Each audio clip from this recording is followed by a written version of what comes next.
now that... right, Mumble recording started.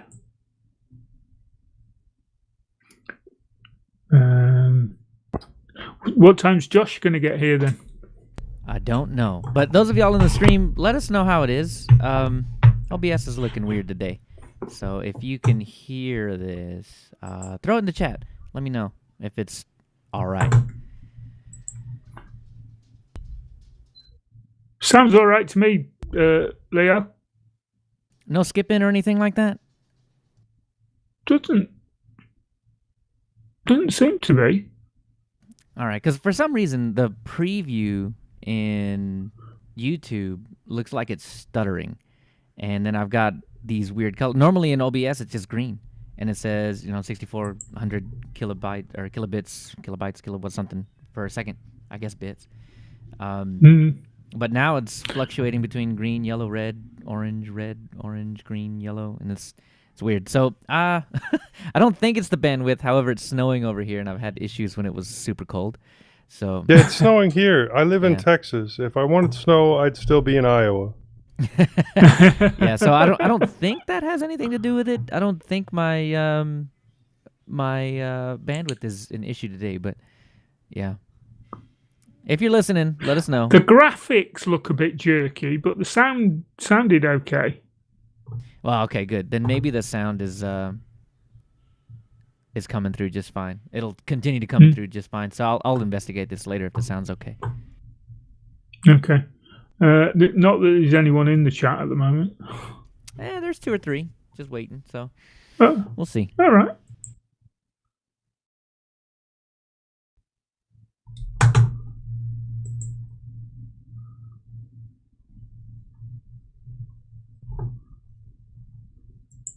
Londoner to the rescue as always. He says loud and clear. All right, I'm gonna shimmy on back there, grab me a drink, and we're waiting for the big thing. And once he gets here, we'll kick off the show. Yeah.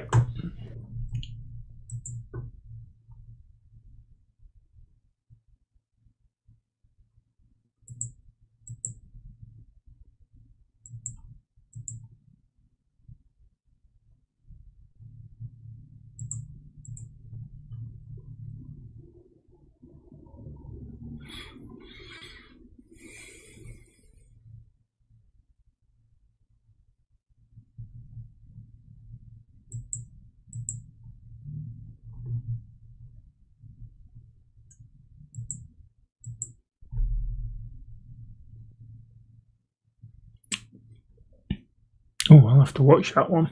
I've just noticed these are YouTube video from Explaining Computers about Linux for an old laptop.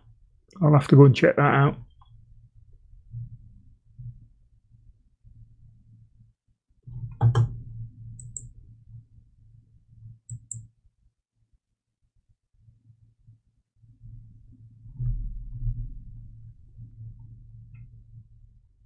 Hey, Josh has made it. Can you hear me, guys?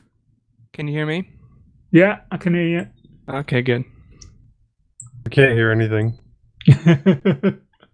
Again. You got me like the first 2 times with that, Joe, and then I realized I was like, I'm an idiot.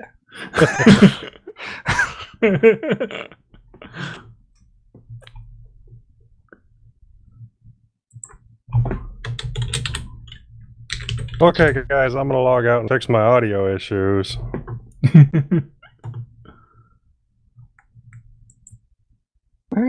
not what I want. Oh. How are you, Josh? Are you all right? Yep. Good. You been working today? No, I had to take my wife into work. That's why. And of course she had to go in at 3, so I had to take her in early. What's she do? She works at a craft store. Oh, right. Okay. She's basically just paying for school, pretty much. She technically has 1 degree, her associate's, but she's going for her bachelor's. Right. Your degree system's different to ours. The associates is like 2 years of school, and then bachelor's is like 4. That's probably what we call a foundation degree. Oh, okay. Yeah, essentially. Gotcha. So she's doing an extra year and getting a bachelor's. 2 years. Yep. Oh, 2 years. Yeah, it's 2 years, then 4 years, 6 years, 8 years. Wow. Yeah, it's a lot. Yeah, but she's almost but a 4-year degree always takes more than 4 years now. Oh yeah, definitely. Unless you're like really smart and you can like take 5 or 6 classes. Not only really smart, but you have the ability to do nothing but school. Well, right.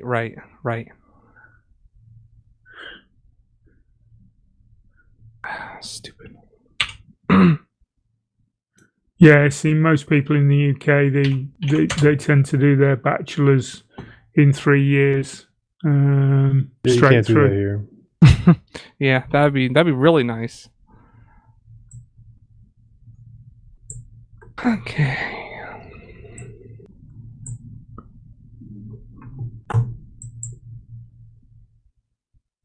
I've created an audio folder in Drive ready for the upload later. Okay, yeah, I got that up. Did you get a chance to play with 20.1? I think, have you got it on your Mac? Yeah. Oh yeah, I got it on my Mac. Yeah. Yep, I've had it on there since the beta, so I have been playing with it quite a bit. I just upgraded my desktop last night. Well, that's why I had to do the backup, because I thought I had my backups in place, but then I realized that they were stopping like an hour, like 10 minutes before they would be done, and then the whole image would just be, no good. So I had to redo all my backup stuff.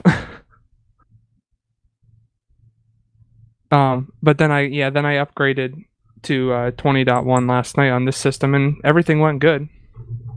Didn't have any problems.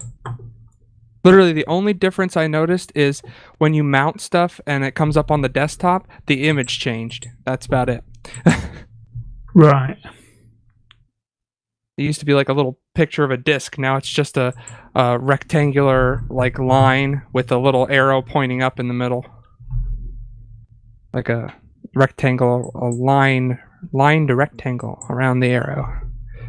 It's a little weird looking, but it's all right.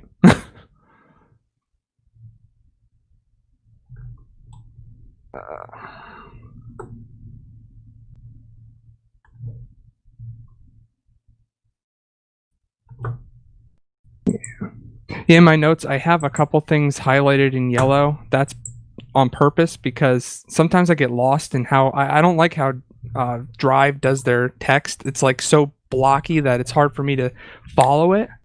So I had to keep some stuff so I didn't forget to mention it.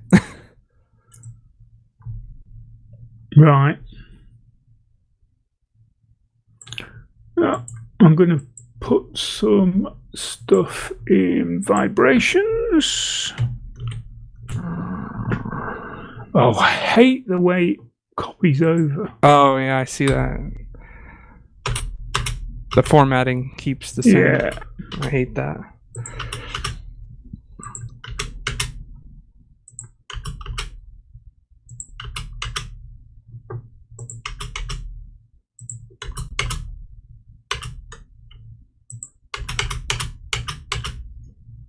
There we go. I think I'm I'm putting here. some stuff in vibrations at the moment. All right. Something up with your internet connection, Leo? No. Or is it mine? Why? What? Little bit of choppiness. On what? Your voice. Right now? Yeah, no, I'm not hearing that. Okay. Yours is smooth Good. too. I was worried about the internet. Hell Let's is see. freezing over right now. It's cold, and yeah, if we ever have internet connectivity issues, it's a lot of times it's because it's too cold. Really? I miss the desert. Yeah. Yeah. Yeah. That's weird. For some I never have issues with the internet, even though it's cold up here. Well, It's like Yeah. you gotta 40 right remember. Yeah, we live in the desert. You're in an. Oh, well, I don't live in the desert anymore, but you live in an area where they're used to cold. Right, so Right they now, plan for it.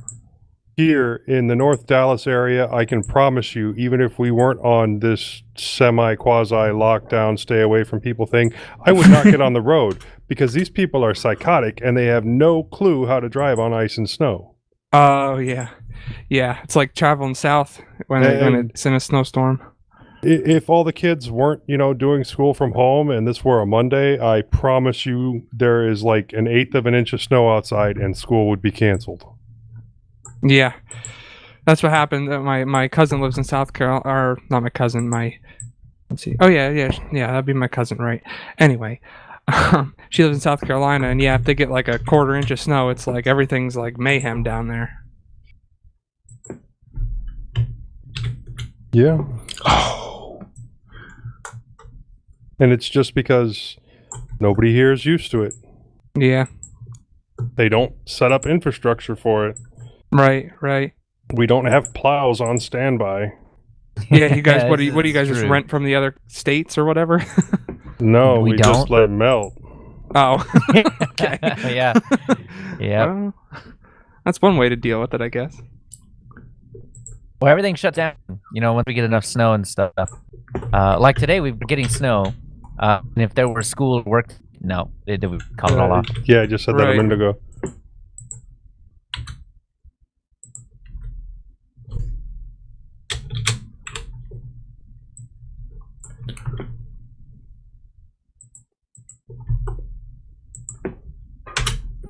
All right. No one has fully complained in YouTube, so I'm gonna assume we're okay for the Nobody rest of else the is show. hearing that little bit of choppiness? Nope. Must be Everything's my smooth as internet butter to me. connection. Well, good. Because I'm still worried. See, now this is one of those things where I upgraded Mint last night. I'm doing the same on Mint today. I wonder if that had anything to do with it, or Well, if it's I would internet have the issues problem or... too then, because I did the upgrade yesterday. Well, this is just OBS. I think it might just be OBS. Mm. But if nobody Or else maybe is it is hearing on the it. choppiness, but I'm only getting it from you. So if it was my internet, I would expect to get it from everybody else as well. Right. I don't know. Well, Audacity will come out okay.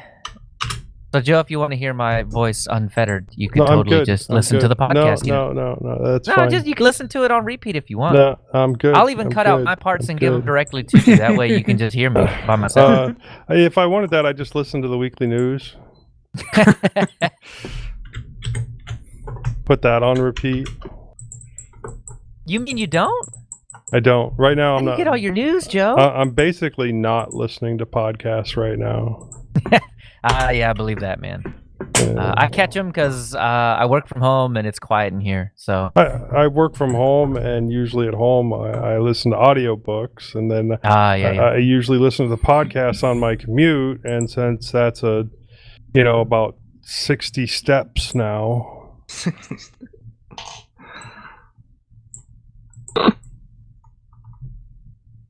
it's not really enough time to spin up a podcast. Yeah, it gets tough. All right. I think we're here. Not Bo. Bo's not here today. And Tony Watts is not here either. All these and guys Tony snuck need into the to notes. Get back on. Yeah, they do. Leo, you have no notes in the innards. I'm just gonna whip, man. All right. Wing it. Hey, I'm- winging it is one way. I'm just gonna come in and tell y'all about just add comments to what y'all are talking about.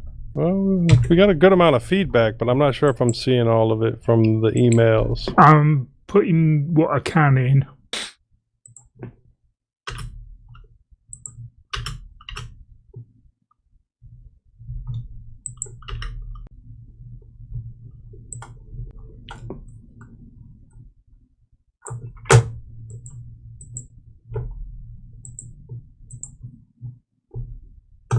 Yeah, it was okay. There's really not a whole lot for me to say. That was pretty much it. I had an issue with the refresh rate and then OBS. Maybe the refresh rate thing has something to do with OBS because I'm streaming at 60 frames and OBS is dropping exactly half of those frames. And I had a refresh rate issue. Half as earlier, much, so. Leo. Perfect. Yep. Like I said, I haven't. Oh, cool.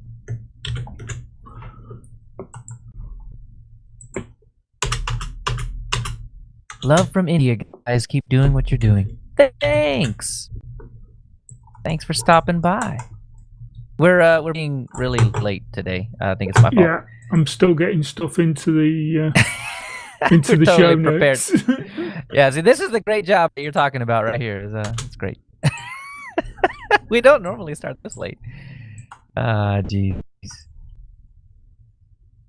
And you know what's funny is the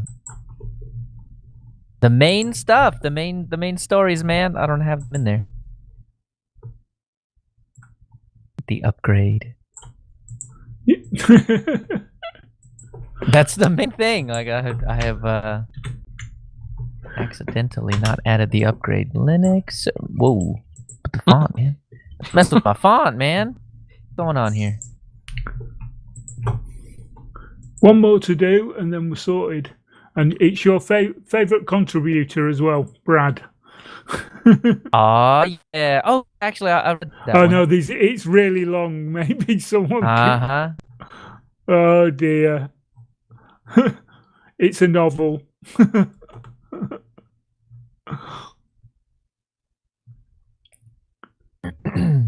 Yeah, if we have to do highlights for it, we have to do highlights for it. All right. Does someone want to take a look and decide how much to put in?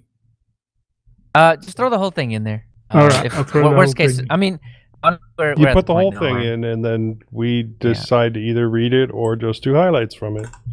I mean, if we end up only having a 30-minute show, Oh, I unlikely definitely as that think that's seems. gonna happen. Yeah.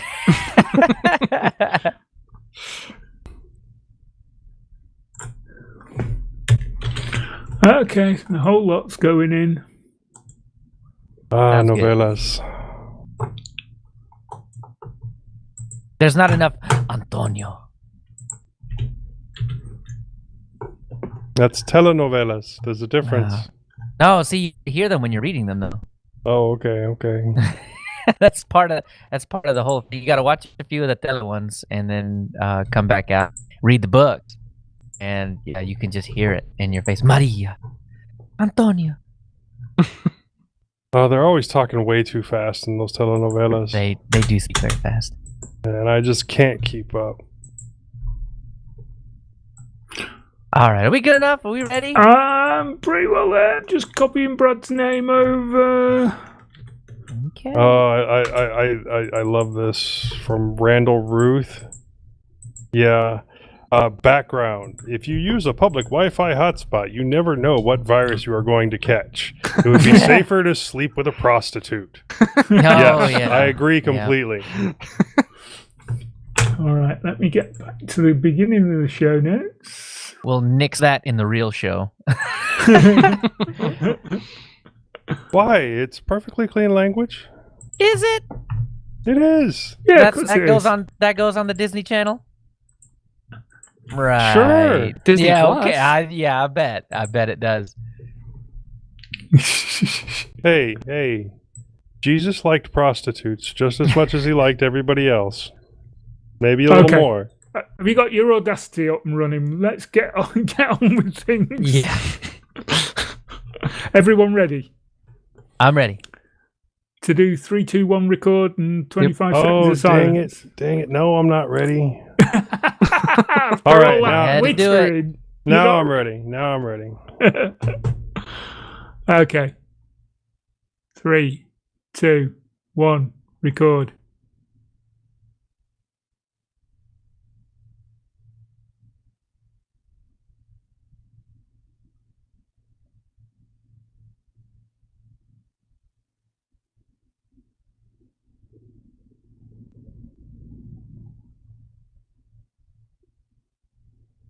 And every time disturbed, the sound of silence starts going through my head.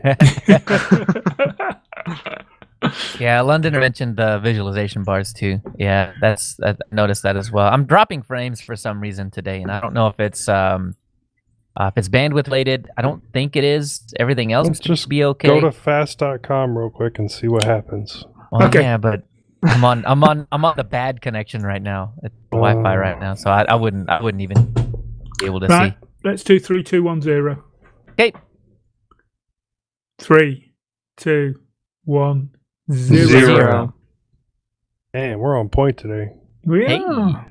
See? So maybe it's not a latency issue, it's something else, and that makes me wonder if it has something to do with the Mint upgrade. Your latency is fine. It's your throughput that's the issue. I don't know that that's the case, though. I don't either. I don't know.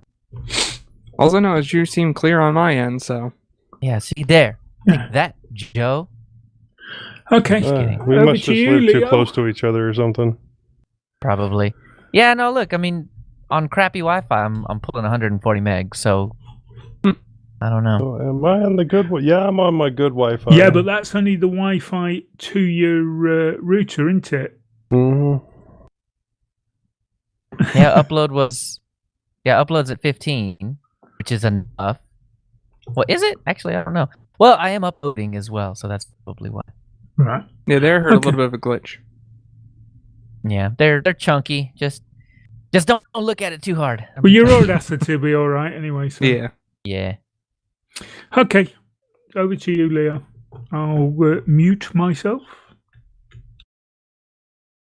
Okay. Oh, you know what? We're gonna be musicless again today. Actually, no, hold on. Maybe I can fix that.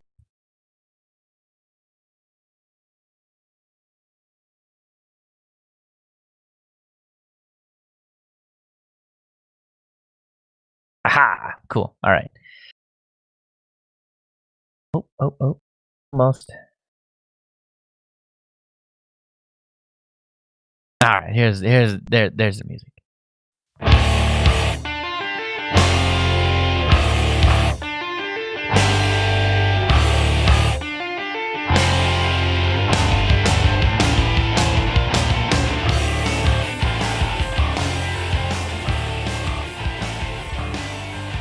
Welcome to mintCast, the podcast by the Linux Mint community for all users of Linux.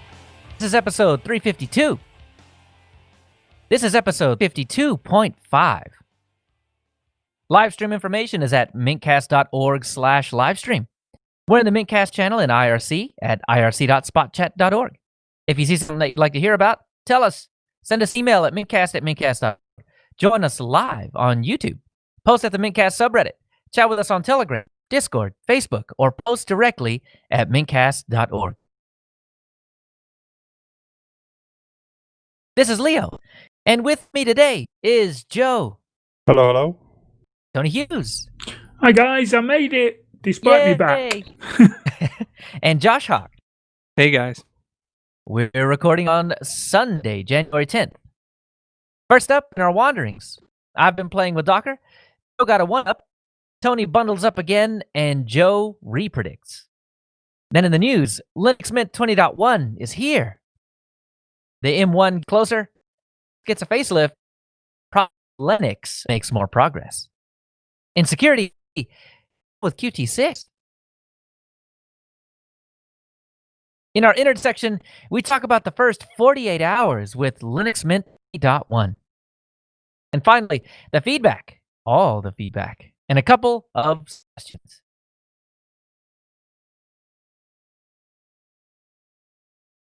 So this past couple of weeks, I've been focusing on work mostly. A little bit of Linux user space editing, and that has pretty much eaten up all of my time. So the little bit of time that I did do techie stuff, I pointed my lasers at Docker and Docker Compose. Joe, you and I were talking about this a little bit yesterday, and I'm chipping away at it. It's something that I've been meaning to dive into for the longest time, especially because Joe has been talking about Docker forever, and it's just something that I've been meaning to do. Finally got to dive into it a little bit. You guys might be happy to know I know how to spin up and maintain and migrate, if needed, a Mumble server in Docker. So if we ever need to do this somewhere else, we totally can, and I could probably get it up within about 10 minutes. Wow, So- that sounds good. Yeah. So, I mean, minus the time it takes for DigitalOcean or Amazon or whoever to give me a VM and let me log into it, once that's sorted, 10 minutes, I think I'd be able to get it taken care of. Yeah, the greatest thing Emergency. about Docker is that it really, really simplifies that LAMP stack into like one command, and you're done. Yeah, I mean, you don't even have to consider the stack at all anymore, except for where it's going to live, so that you can zip it up and move or something like that. And Josh, to your zip stuff, specifically the way that you're doing it, I have some comments on how to handle that. But anyway, that'll be later. But I thought it was just the coolest thing. Like for Mumble, you have to, for the Mumble server, if you want to deal with it right. I feel like Docker is the right way to do it if you want to stay portable. I don't know. It's really interesting. I think there's a Snap Docker server, or I'm sorry, a Snap Mumble server. So you can do it a few different ways. But now that I'm focusing on Docker, it seems to be a really way to do it. A really good way to do it. And I cannot remember the name of the gentleman that sent me the t.compose file. But I've been reading over it. That's actually a bit of reference that I've been using to deal with some of the Docker Compose stuff that I've been dealing with elsewhere. And I've done git by hand. So I think your Docker file is going to be probably what I use and just modify slightly to have myself a git server here at the house. So that'll be nice. I'm looking forward to that. Unfortunately, not a whole lot to report just yet, other than, hey, Mumble works. I figured that out. So Doc is no longer just a black hole mystery to me anymore. So that's nice. It's really good. I'm making some progress. So hopefully that git server comes up permanently pretty quick. Joe, what have you been up to? Not much, sitting at the house mostly. I did get the screen adapter for the arcade 1-up machine that I got for Christmas. I still need to sit down and put the thing together. It's still in the box. I haven't pulled it out yet. I do want to play with its stock still before I start modifying it.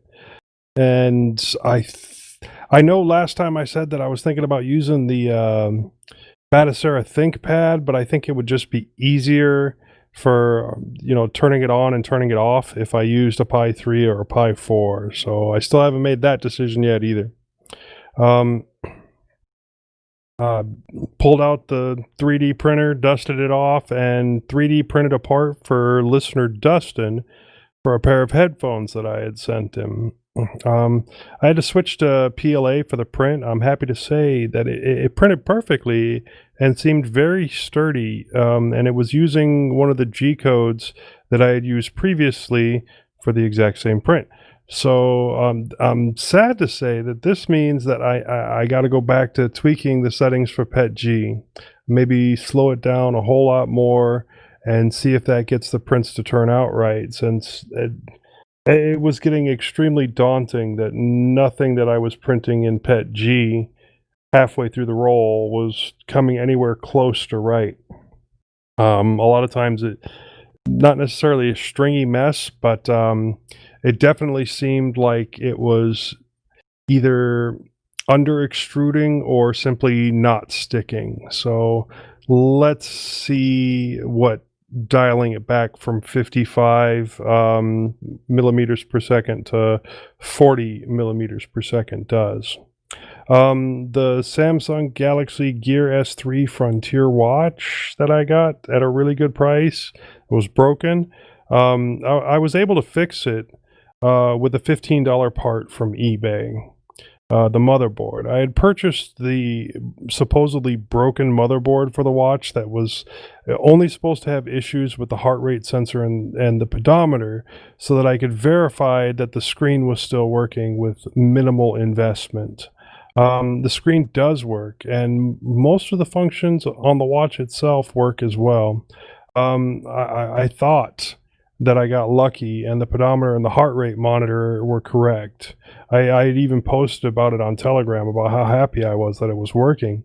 I verified that the heart rate monitor is working just fine by comparing it to my other watch, and yeah, they were right on or within a couple of beats of each other. And but using it over time, I did see that the number of steps being counted when I compared it to my phone over the course of the day on the watch was lower on the watch than the phone. And that should not be the case. It should be the other way around. It should be lower on my phone, because sometimes I leave the phone in a stand and I always have the watch on. So you'd expect more steps to be on the watch than they would be on the phone.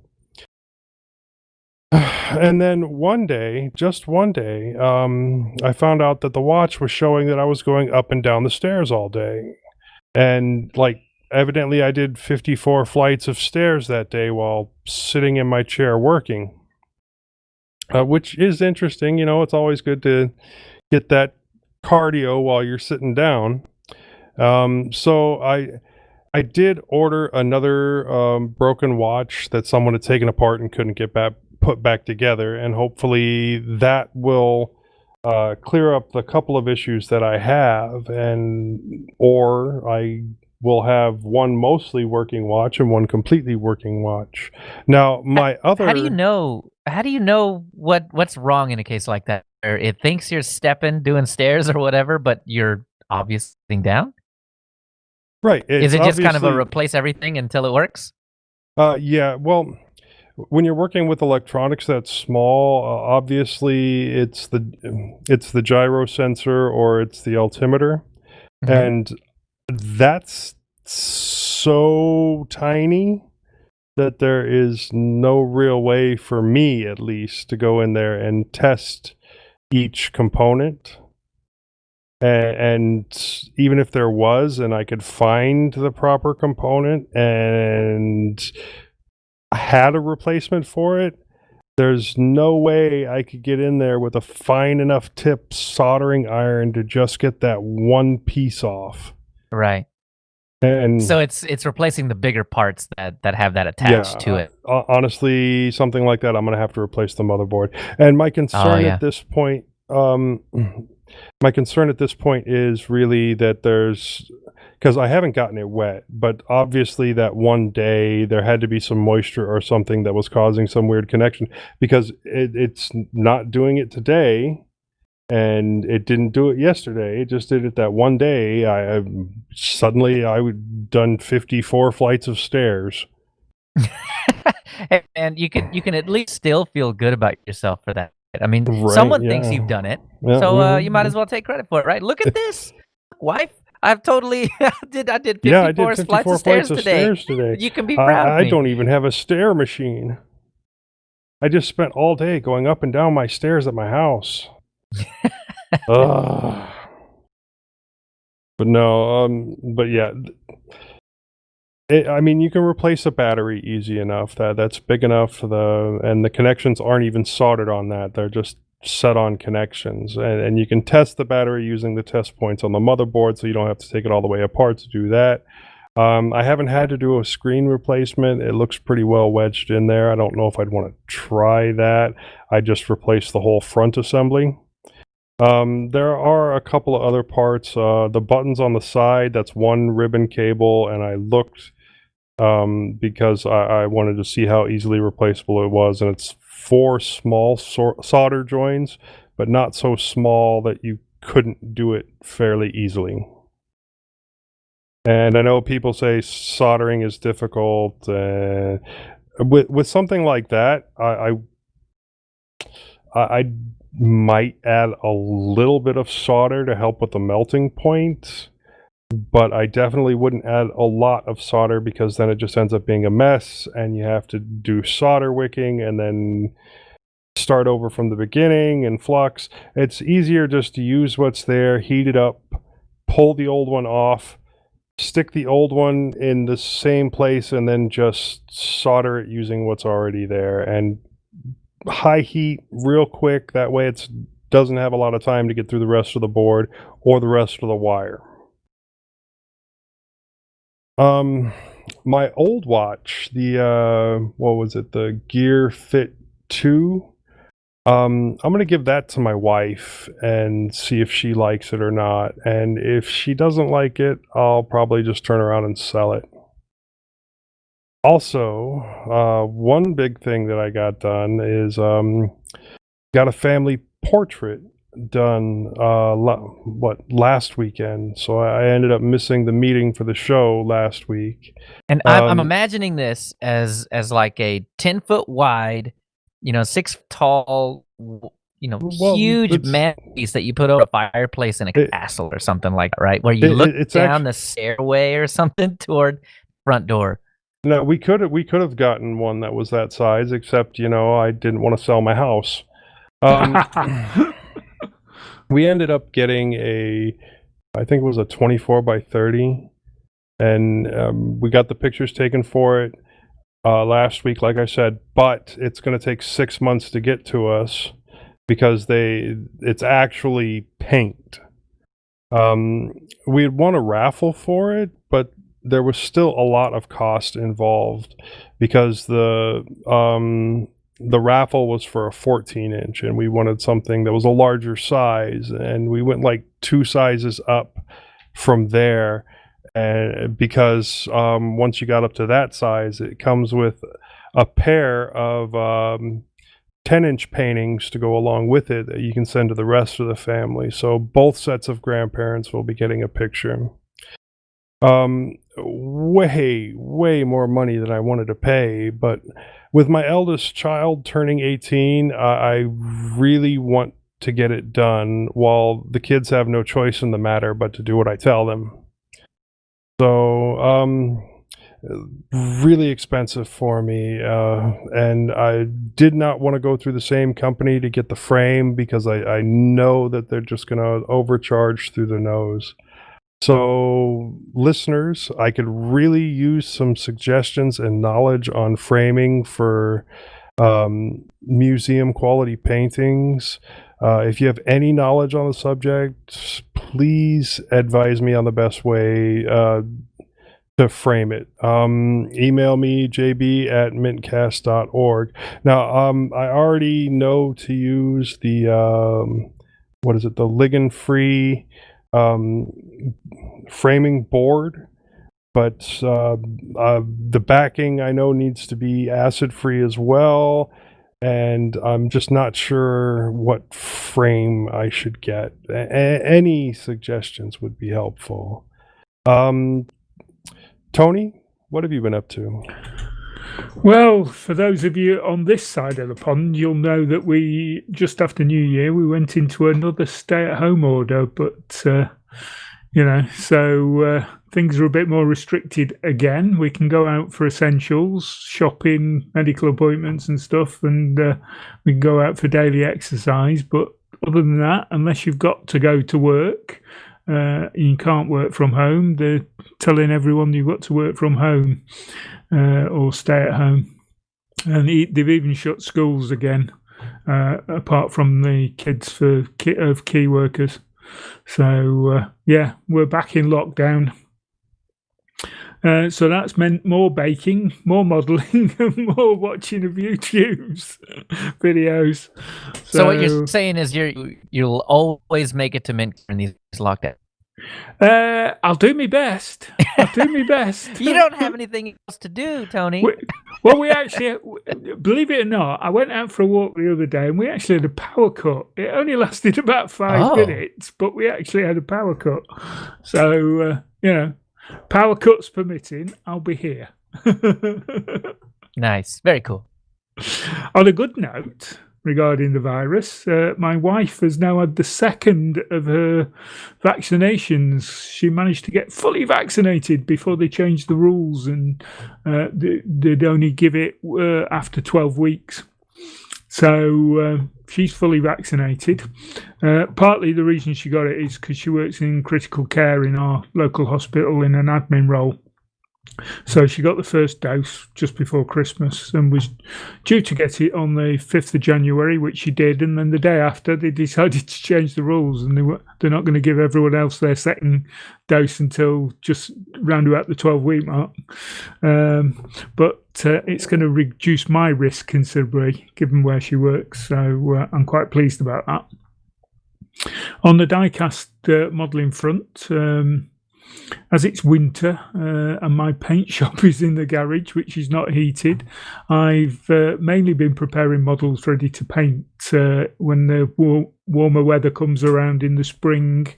So I've been dismantling them, drilling and tapping posts and getting ready for reassembly and paint stripping and storing them in boxes ready to do the next stage and reassembly later in the year. But it keeps me occupied, and I've been buying more tools to do that. I snapped a tap in one of the posts, so I ended up having to buy a new set of taps. But apart from that, I'm okay. Very quiet Linux-wise, although last night I installed 20.1, the Mate version of Mint, onto my main laptop, but we'll be talking about that a little bit more later. So that's it for me now. So Josh, what have you got for us? Well, first I wanted to clarify some of my predictions last time that I didn't get to make it to the show. I know. See, if you were here, you could have clarified then. But yeah, I know. You just left us to our own devices to try and Okay. figure it out. My brother-in-law really wanted to hang out, and I was like, okay, I'm gonna choose my family over mintCast, and I know what you guys are thinking, but I did it, and it was really nice to hang out with him. I'm glad. But yeah, it was like a last minute thing. He just kind of wanted to go. We were originally going to go to a Lego store, but then we decided not to, and we What? Now did some that other is a stuff. fun place to go. Yeah, but with the virus and everything, we kind of are Yeah. like, eh. So anyway, but yes. So my first prediction was Linux phones will double in number and power in 2021.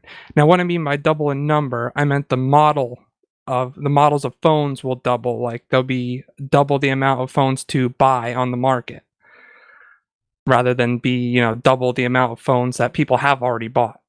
So are you considering, so let's say that there's Pine Phone, right? So if the Pine Phone 2 comes out, is that doubling of Pine Phones? Yes, as long as they're both on sale at the same time.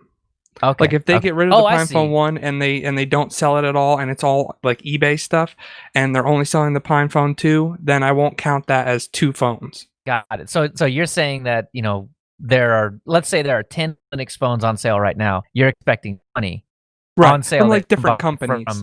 Right. For the in most 2020. part. Okay, cool. If the Pine That Phone 1 and the Pine Phone 2 happen to be on sale at the same time, then I guess I'll count that. But mostly I mean from different companies. That comes stock with Linux? Yes, that they have to have an official Linux kernel on them and not Android at all. I'm not including Android. And then like what I mean by the power, doubling in the power, I mean like a benchmark score would have to go from like 100 to 200. Like it would have to double the amount of the benchmark score. So yeah, that's basically what I meant for that. Is that clear? Does that seem feasible? Yeah, Crystal. that's clear. Okay, good. And then for the mainstream cable TV channels, will switch to apps. Now, what I meant by that is that they will switch to apps with a monthly subscription that you can access, like Discovery Plus is doing now. So not that they have an app, because most of them do have an app already that you can log into with your cable subscription, but not all of them have an app that you can just pay $10 a month for, their subscription service and get all access to their stuff. Let's see here. Yeah, so yeah, that's basically what I meant by that. Is that clear? Yep. Yep. Okay, good. And then Firefox will be given to the community. That one seemed to be pretty clear. You guys seem to agree on that one, but I don't think it's necessarily a bad thing that they're going to give it maybe to the community. It just depends on who picks up the code base and who maintains it. So, a news story that yeah, we'll see what you think after the news story. Okay, yeah, I didn't see the news story, so boy. Anyway, so yes, other than that, I put a poll on the mintCast Telegram group, and I wanted to see which operating system you guys wanted me to put on my main laptop and use for a whole year. And everyone seemed to want me to do Arch for the most part. So I have been installing Arch since then.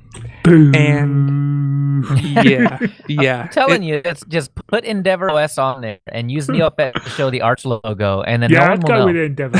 I didn't think Bo was going to be on the show today. Yeah, we got Bo and It's Spirit not- right here. It's not as bad as you think as long as No, you have it's- an Ethernet connection. I never thought Arch was bad. It's just, the whole Yeah. I run Arch. Yeah, Yeah. honestly, the only thing I see that is an issue with Arch is there's way more care and feeding for an Arch box than there is for Right. Cint box or something like that, because you have to follow the forum. If you don't follow the forum, you're gonna miss that. Oh, well, these mirrors are no longer active, and then Right. Pac-Man's gonna throw a ton of errors, and then you gotta, and if you ignore that stuff for long enough, bad things happen. As in, you're missing Right. packages, and Pac-Man is very. I hesitate to say user hostile, but it will just punch a hole through your wall. Where it's Well- like, hey, guess what? I got the package. Install it. Oh, you didn't want it. Too bad. Too bad. It's installed now, and if you reboot, you're going to end up in a situation. So, and that stems from not paying attention to the forum and the care and feeding of it. So that's really my only issue with it. So Yeah, does this well, we'll mean we see. have to change the name of the show to mintCast with a little bit of Arch? Yeah, mintCast Archie Arch Mint. Edition. Mint Arch. Well, basically, my Arch install right now looks like Mint. I pretty much installed everything that Mint has, and the themes and everything, and Cinnamon. So Actually, something else came to mind. So March, right? So Mint Arch is March, and that means we just Ah. make March Arch month, and the couple episodes that we do in March, we're gonna have to do it all on Arch. yep, sounds good to me. I'm Well, already if prepared. you include if it doesn't blow up. one of the Arch spins, I might go with that. Yeah, you can take Endeavor or Manjaro. if you Endeavor. Yeah. Okay. I'll be right there with you, Tony. Thank you. So, well, it took me 4 tries to get it to actually install on my system where I can bring it up to a command prompt at least. And then the Wi-Fi issues hit, and I couldn't use IWD, which is what they switched to use to connect to Wi-Fi. And basically that just brings up a prompt where you can search for your networks and everything and then connect to them and add your password. But that was not adding my network to the list of networks, and it wasn't connecting. So I thought I was having some DNS issue or DHCP issue or something. And then I realized that there's another program called NMCLI, which is basically the same thing, but it's more command line driven. It's not so much Yes. right. It's very deep down. And the only thing I don't like about it is you have to type your password out, and it's not obscured, so if anyone's around, they can see it. What? other Hold than on. that- Wait. Hold on. You have to type your for what? For Wi-Fi? Yeah, for the NMCLI, you have to literally type out your Wi-Fi access point, the name, the device in your computer first, then the name of your wireless access point, then your password, all in plain text in one command. Let me tell you something. So NMCLI is obviously, the command line version of Right. the network manager tool, right? Yeah. There's also NMTUI. Of This course. is this is the text user interface for network manager, where if you type in NMTUI, sudo NMTUI, then you get into an interface where you can arrow around on your keyboard, find your interface, change settings, and save it all. And I do believe you can do Wi-Fi with it, and I can't imagine it wouldn't obscure your password. Okay, so yeah, this is the weird. problem. This is Arch. This is a base install. There's literally nothing on the system. It's ridiculous. I Well, had if- to if- install IWD from the live USB using Packstrap, which basically like kind of like steals the internet from the live USB and puts everything into your install that's on the Right. actual hard drive. And I remember when I spun up Arch, you were able to pull things down from after the initial install. I didn't guess have you would Wi-Fi that at Yep, all. yep, And yep, true, and this laptop does not have Ethernet, so I was stuck Ah, until I yeah. figured that out. And Oh, okay, NMCLI cool. was the only thing installed unless I went all the way back and put the live USB and pulled it down. So what's But- the Do benefit you of want a using Arch solution? again? What was that? Do you want a solution? Sure. USB to Ethernet adapter. Yes, and I did have one at my house, but I wasn't at my house when I was trying to do this. Hmm. So yeah. So and the Ca- benefits of Arch, Yeah. basically nothing. Unless you want You can like make it a lot literally lighter nothing. Yeah, you can make Yeah. it a lot lighter weight Yeah. altogether. But And in then build it reality, up. you can just strip things out if you really want to make something lightweight. Yeah. Well, I think a lot And of then- people say that Arch's real big benefit is that you get newest stuff at the before everybody else. I mean, that that is is one thing. Yes. bleeding But it's also a edge, yeah. danger. It's also a great way to break Well, things. sure. Yeah. Yeah, exactly. But back in Yeah, the it's- old days, when I first started using Ubuntu, at least you could get an install done before you had to start messing around with NDIS wrapper and all that stuff. Well, Yeah. no. I'm going to disagree with you there, Tony, because there was a lot of hardware where you had to do that whole pulling specific drivers from the disk or from a disk and forcing it onto your machine before it would get on the internet. I remember having to do that with Ubuntu in what?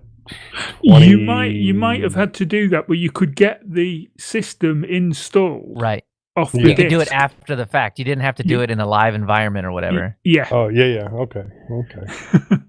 Yeah, there's a great a great amount of value in something like that, right? I mean, where you can install it, come back to it tomorrow, and fix that Yeah. issue later or something like that, and you don't have to worry about where's my flash drive? Oh well, at that time DVD, right? Oh yeah. I can't imagine doing this with a disc or a floppy. Like that'd be like ridiculous. little Okay, slow. hold on. Let me load up my floppy again. Yeah, 10 hours later. floppy number 12 out of 56. Oh wait, No, now I got to connect to the internet. If I had to install from a floppy, I would definitely be starting with Puppy. Yeah, that's it's 50 floppies for the kernel, The floppies, just oh my the gosh. kernel. Wow. So yeah. So anyway, I got Cinnamon installed and everything, and I installed Light DM, Light Display Manager, and then it came up that it said failed to load Light Display Manager, and I couldn't figure out what to do. And Crypto Dan was helping me, and so was Londoner. They were both helping me install this. And Switch to SDDM. what was that? Switch to SDDM. Oh, is that another display manager? Yeah. Mhm. Uh, It's the well- plasma one. Oh, yes, I remember you guys talking about that. But no, all I had to do was install LightDM GTK Greeter, and then the login screen would come up the next time when you rebooted. So it wasn't too hard to fix. But yeah, I'll have to try that next time, or if there is a next time, for doing that with the other display manager. So yeah, so I have Arch installed and everything's good, and we're gonna see how long it lasts. Maybe for the whole year, but we'll find out. Tune in I next want time. I want to have a little section of the pulse Arch's pulse. We check in with Josh and then see how that Arch install is doing. Has it Oh, Well, blown I'm gonna up use yet? it quite a bit, Arch? so Arch is one of those things where after you set it up, you definitely don't want to nuke and pave and start over from the beginning again. Oh No. right, yeah, that's So why you I'm kinda very just stick with carefully it. planning this out. yeah. So, well, anyway, other than that, I've been working on my HP server that's at my parents' house. I had to replace 3 of the drives that were in the system while it was shipping. They must have been damaged from shipping because the guy who sent them to me said they were working beforehand, and he said they must have got damaged in shipping. So I got OpenSUSE Leap 15.2 installed, but once I installed the Wi-Fi card I was using, which was a USB Wi-Fi adapter didn't work once I got the system installed, and I could not figure out how to do it. It would pick up the card, it would pick up the Wi-Fi, but it would not connect to the network. And I was doing exactly the same thing as I was in the live USB, and it just wouldn't connect. So I ordered some Powerline Ethernet adapters, which basically take two things you plug into power outlets in your house, and you plug Ethernet cables in, and it puts the internet Ethernet over the power line in your house and gives you basically a wired connection, but with a lot less speed than a regular Ethernet cable. So yeah, I ordered those to hopefully figure out if that's the issue, and hopefully that'll Okay. work. Now, you haven't set it up yet, so let's No. go through the basics of Powerline Ethernet real quick. Oh, crap. Yeah. It's First- fine. Yeah, no, it does. It works. It works. I used it for a long time. It does slow things down because you're limited by probably down to 100 at max, and Right. you're Well, not you're going to get you're that. really limited by the quality of the wires. electrical runs in your house. Yes, Right. that And too. age. But also, there's a couple other things to remember. Don't use a power strip for it. No, yes. One. Yep. 2, try not to cross your junction box with it, because that will cause a lot of interference. Right. 3, be aware that if you're on the same circuit as your microwave, when your microwave is running, you're really not going to get a whole lot of internet. Right. 'cause Or of power draw. anything that does a whole massive amount of power draw is Right. really going to cause some interference with it. Yeah. So just Well, things to be the- aware of. yeah, I have a lot of options to go with it. I just don't know where it's going to be the best. I'm just going to have to go around and check with like my laptop and see, which is the best place, and then just put up the server there or run a line from there to the server. But hopefully it works better than the Wi-Fi, because I don't feel like getting a Wi-Fi card and all that, because it was more money. I only paid $15 for these because they're on eBay as a resale. So hopefully they work. They're supposed to be at least 100 megabit a second. They were saying, all the people who did reviews on this specific one. You don't have a So- giant stack of old routers sitting around that can be turned into receivers? Nope. All the routers I ever had Ev- either died and I replaced them, or I don't know where they are. I mean, like, that's not common for everybody on the planet to have a giant stack of old routers. I don't know anyone who has them, as far as I know. Not that anyone many. I I think know. I've got an extra. That's it.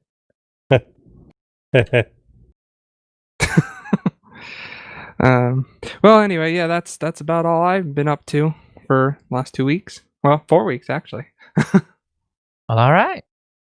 So now that that's wrapped up, we'll head down to the news.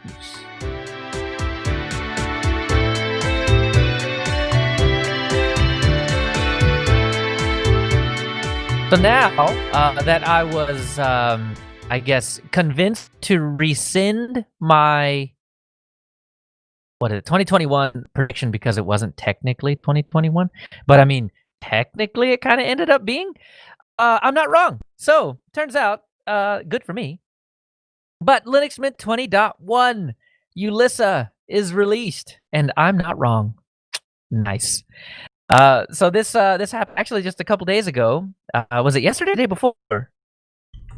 I think it might have been a couple of days ago. Yeah. So we saw the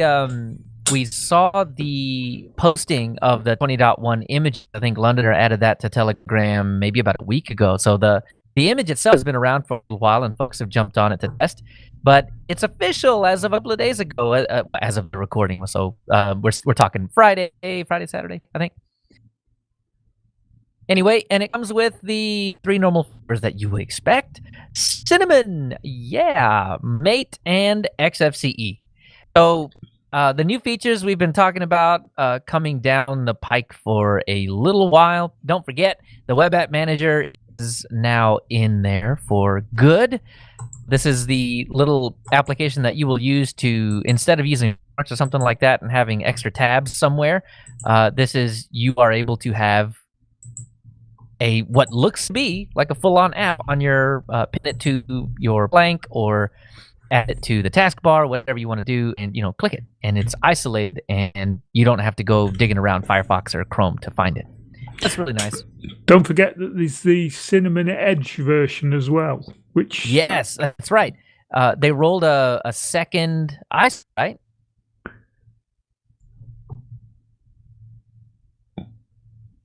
we've lost you, Leo. Oh no, sorry, I was handing it over to you. But anyway, they did. They rolled a second ISO for folks that are needing a newer kernel.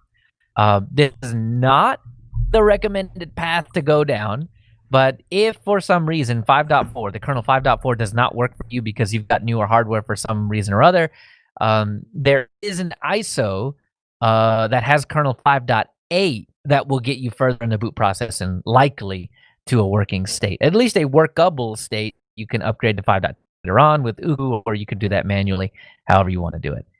Do you know how they did that? Like, did they just upgrade the kernel and then just make another ISO, or did they actually do something under the hood to change things? Because he says it's unstable, but like I've used the kernel updater, and that has I have never had an issue with that. Yeah, I'm running 5.8 on my laptop as well. Yeah, I noticed that on your screenshot. But no, that's all it is. I mean, quite as simply as you can put it, that's really what Clem did. Upgraded it to the 5.8 that's available in the update manager, and then just re-rolled a whole new ISO and put that out there. That way, on 5.8 at boot. But, it may be that they've not tested it fully with the 5.8 kernel. Right. And the kernels that are in there are not always recommended. They're packaged by Ubuntu, obviously, and it's made easy to get to via the kernel updater in Linux Mint, but it's not, hardware enablement is not available yet. So the whole stack is not there yet. And that's coming soon, I think maybe in the next month. But because of that, because Ubuntu hasn't put in their stamp of approval on, Clem's going to call it unstable. It's not unstable because it breaks. It's just unstable because it's less tested. And, once everybody's on hardware enablement, I imagine that label will come off. So, also get Hypnotics, which is yay. And so Londoner kind of explained it to me, the way that Hypnotics works. So I'm thinking there's one channel, right? There's just 24-hour channel or something like that shows content. That's not quite what it was. And because I don't have a whole lot of experience with Hypnotics, this was important. So it comes with one, oh wow, and of course I forget the word for it. But, provider. Millions of them. Yeah. So it comes with one provider with thousands of channels and lots of just stuff you can get. It's more content that you could ever really sit down and consume, right? It's kind of like that Netflix-ish where you open up Netflix and you're like, I'm going to watch something, and then you scroll for 30 minutes and you're like, well, ran out of time to watch stuff. I'm going to go to bed now. You can quite literally do that with Hypnotics now. So one provider that provides tons of channels, movies, and series, and all kinds of crazy stuff. So, and all over the world as well, which is really interesting. Yeah, so if you speak Icelandic, there's 5 Icelandic channels.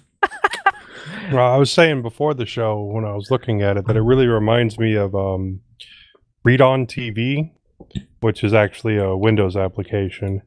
But yeah, it's the same idea behind it there, right? I mean, it's content to watch. And we had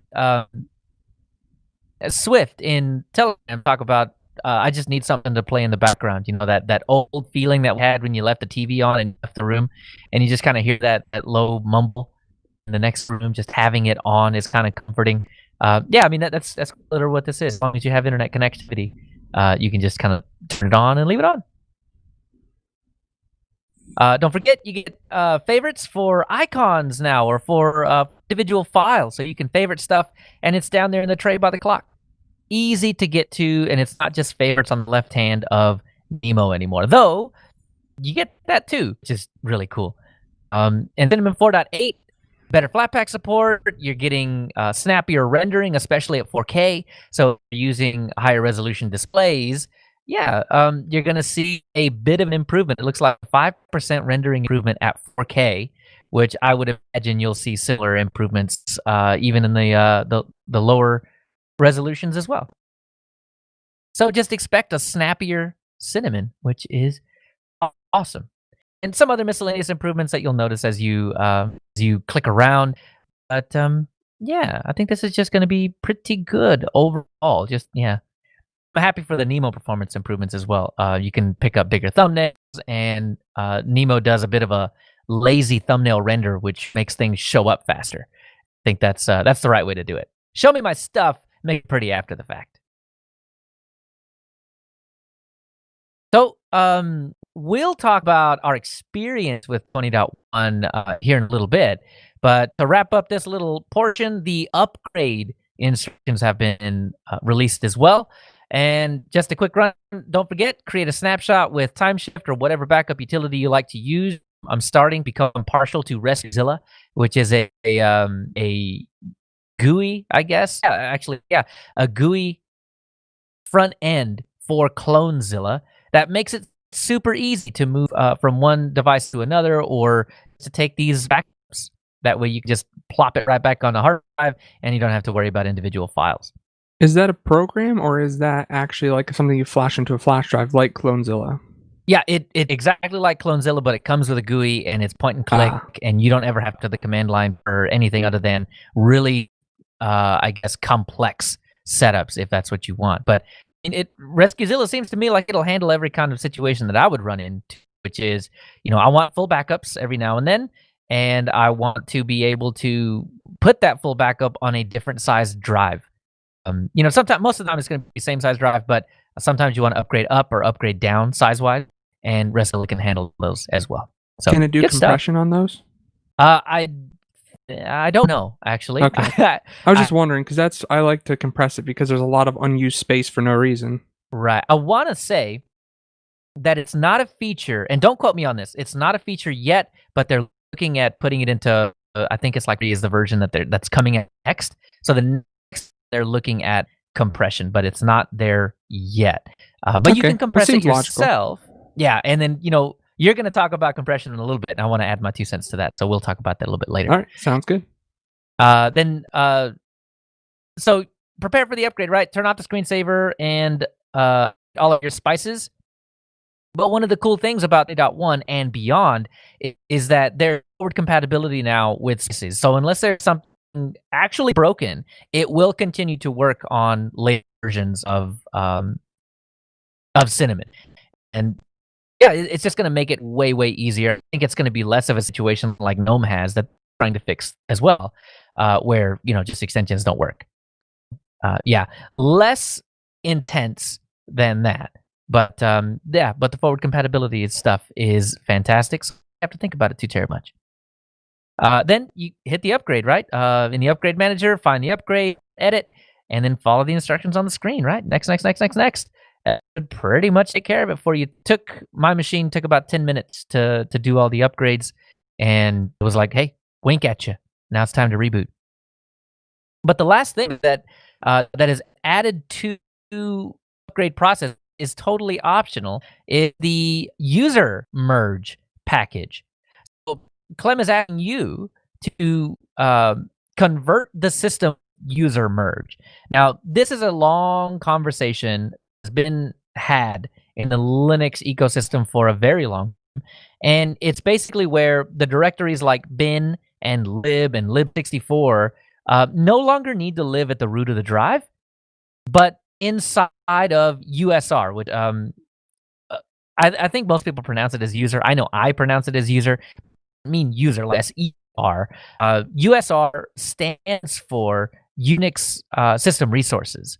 So, right, like, shouldn't the libraries that run all of your software be in a directory called Unix System Resources? Like, resources? Stuff sounds reasonable to me. Right, and same with bin, right? Like, you want the cat and ls and everything else utility to be actually those don't count, those are in the system, but you want all of your other utilities like the IP and everything else to be in USR as well, because right, they help you. They are resources to interact with the system.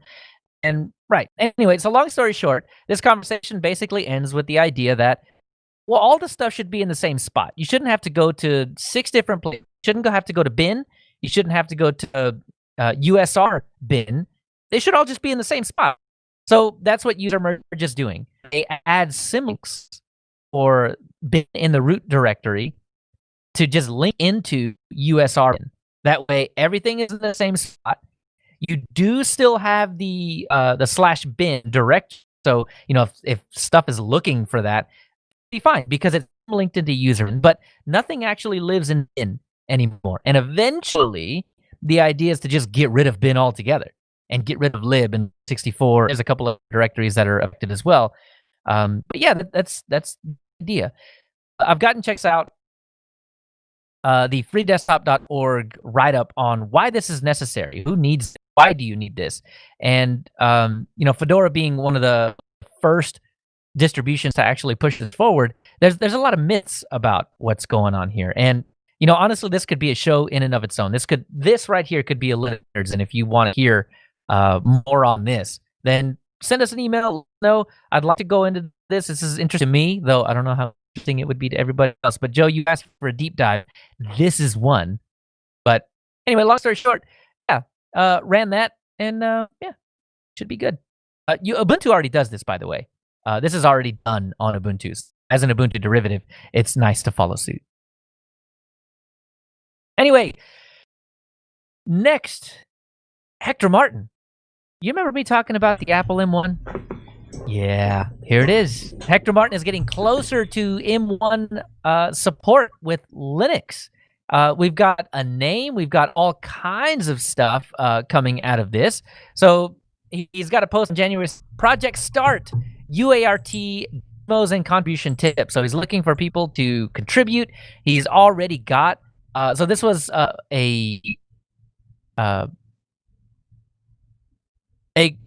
what is that word?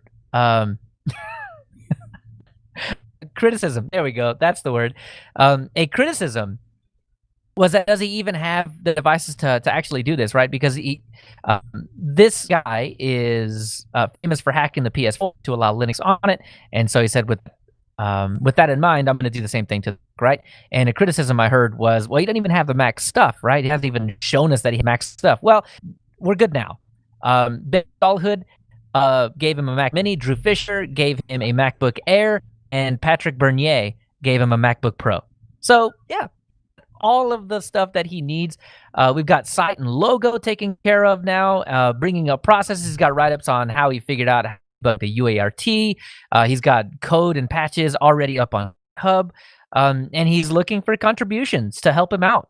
And we're looking like he's gotten a little over half of what he was asking for on Patreon, but that does not include the money that he's getting on through game sponsorships as well. So it looks like this is happening. I don't see any reason why this would not happen.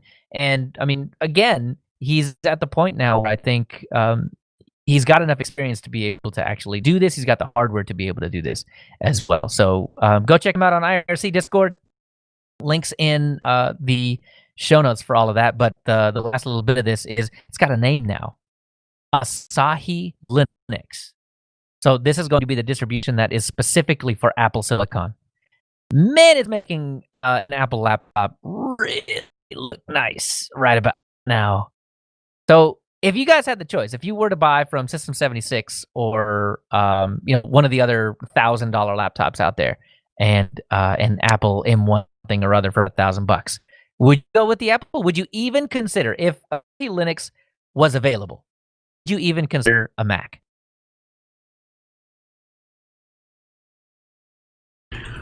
I was talking to a friend on from my lug, and he's just got one of the new Macs with the M1 in it. And I said, "Oh, you've got to do as a review then." So he posted on Discord the other day, and he just said, "It lives up to the hype." Oh, so I mean, and this is on Mac OS, right? So he's using it as intended. Yeah. That's pretty much what I hear. I mean, it's a lot of beef in a little package, and it stays cool. No, if Apple or Mac got handed to me, and I could put Linux on it, I'm definitely not gonna turn it down. Well, like let's say you're in the market for $1,000 laptop, right? And you can get the low-level Mac Pro or the higher-end MacBook Air versus some other Linux-first laptop. What do you? Well, Does Apple even enter the equation for you? Would it even be a consideration? It really wouldn't. No, okay. Mostly, I do a bit of gaming, and I do it from my laptop, which is why I have well, it's an older model, but it has a good graphics card in it. So unless Apple starts using, RTX, or I'd settle for a GTX graphics cards, I really wouldn't go out of my way to buy one. So let's say that for whatever price you're looking for on a Windows laptop, there's an Apple equivalent available with a Quadro or whatever kind of NVIDIA video card in. Would it cross your mind then? Quite possibly, if the work had already been done to put, it would have to be able to install both Linux and Windows. Right. And I imagine Asahi's going to take a little while to get to the point. I mean, I would have been a couple of years before we see a really stable, usable version of it. But, I mean, it's going to happen. It's absolutely going to happen. I would bet that we're going to see a usable version of Asahi by the end of the year. I mean, we can add that to our predictions if you want, because we're still in January. Yeah, but the problem with that is going to be the same problem we've always had with it. As soon as we come out with a way to get Linux on there, then, Mac's going to come back and find a way to block us from doing that. Right, in the second version of the M1. Yeah, I mean, that's what I was going to say. They could even go backwards with M1, and do some updates. So you have to avoid specific things or a specific version or whatever. But you got to find a new way to jailbreak. Right. Yeah. But the whole reason that this guy is doing this is because Apple did do that. And part of what he is doing now is getting around all of that. So I would imagine if Apple is popular enough, running Linux, then it's just going to be, all right, another year. And then the M2 will be broken so we can add Linux to that too. But it's a game of cat and mouse. Every time they come out with a new Mac on ARM, isn't it going to be different since each ARM version is different? Or since it's the same, it's from Mac, or from Apple, I should say, it's going to be the same, so it should be a little easier to backwards engineer the newer ones that come out. Right. I mean, it's like, it's like the AMD Zen architecture, right? I mean, it stays around for generations. Right. And yeah, so once they move from the M series, M1, M2, M3, or whatever, I imagine it will be markedly more difficult to do it. I mean, it'll have to be the M1 over again. You have to reverse engineer how the chip works, and then you can start making progress. But yeah, I don't think the M2 will be different enough. They might reuse the same instruction set over and over again, which would be great. But they're going to definitely try and find ways to prevent you from installing other operating systems. Right, and that's just a matter of time. Yeah, they're going to call that a security feature. It is a security feature. It is. It really is. Like, Secure Boot is not just meant to spite Linux, now that we have workarounds and stuff like that. It really was a security issue. And, Apple is better for worse as far as Linux is concerned, because they do not care about Linux. As far as the money they can extract out of them, they're not going to try and make the MacBook compatible with Linux for no reason. But it's all breakable, and people like Marcus here are the ones doing the breaking. And once they get it broken, everybody can take advantage of it, and I think that's a good thing. Once he gets it broken, then they'll find a fix for that, and then we'll have to break it again, and then But this guy's getting paid about $30,000 a year to do it, so I mean, that's enough money for him to get by. Then he's just going to keep breaking it, and I keep supporting him. All right, so I've got another over this next news article. Firefox is in for a makeover. So if you have not checked out this debug point link, check it out. It is the new color palette that Firefox is looking, is very pastel looking. It's new icon designs. They are not totally different at all in any way. They look almost identical to the previous ones, but they're thinner. They have a very, I dare say, Microsoft Edge look to them. But the rest of it, they're just flat buttons, flat toggles, flat everything. I mean, we're kind of in that situation now with the current version, but they're going for a Firefox facelift. So what changed with Quantum in version 60 whatever is now again going to change in, I think they said 87. So we're going to see that in maybe March or so. But you're looking at a whole new Firefox. So let me ask you this. I know Joe and Josh, you do not use Firefox as your main daily driver, but I do know that you use it sometimes. What keeps you away from Firefox? Why is Firefox not your first choice? Mostly ecosystem and the fact that I've been, involved with Google for so long now. Basically, everything I have is there, so I use Chrome. But Well, I will sorry. admit, I'm sorry, No, I you're good. paused there, and no, I will admit that with Chrome eating RAM again, for a long time there, it got a lot better, but now recently, within the past couple of months, I've been having issues where it's just devouring all my RAM again. I am maybe looking to try out Firefox again and see if I can make the switch.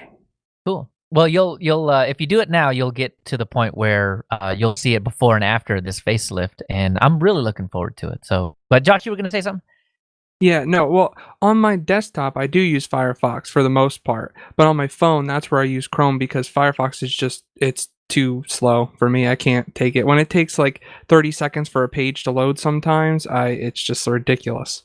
Man, I think there's something wrong with your Firefox. I've never seen that, and my laptop is not anywhere near the fastest thing in the world.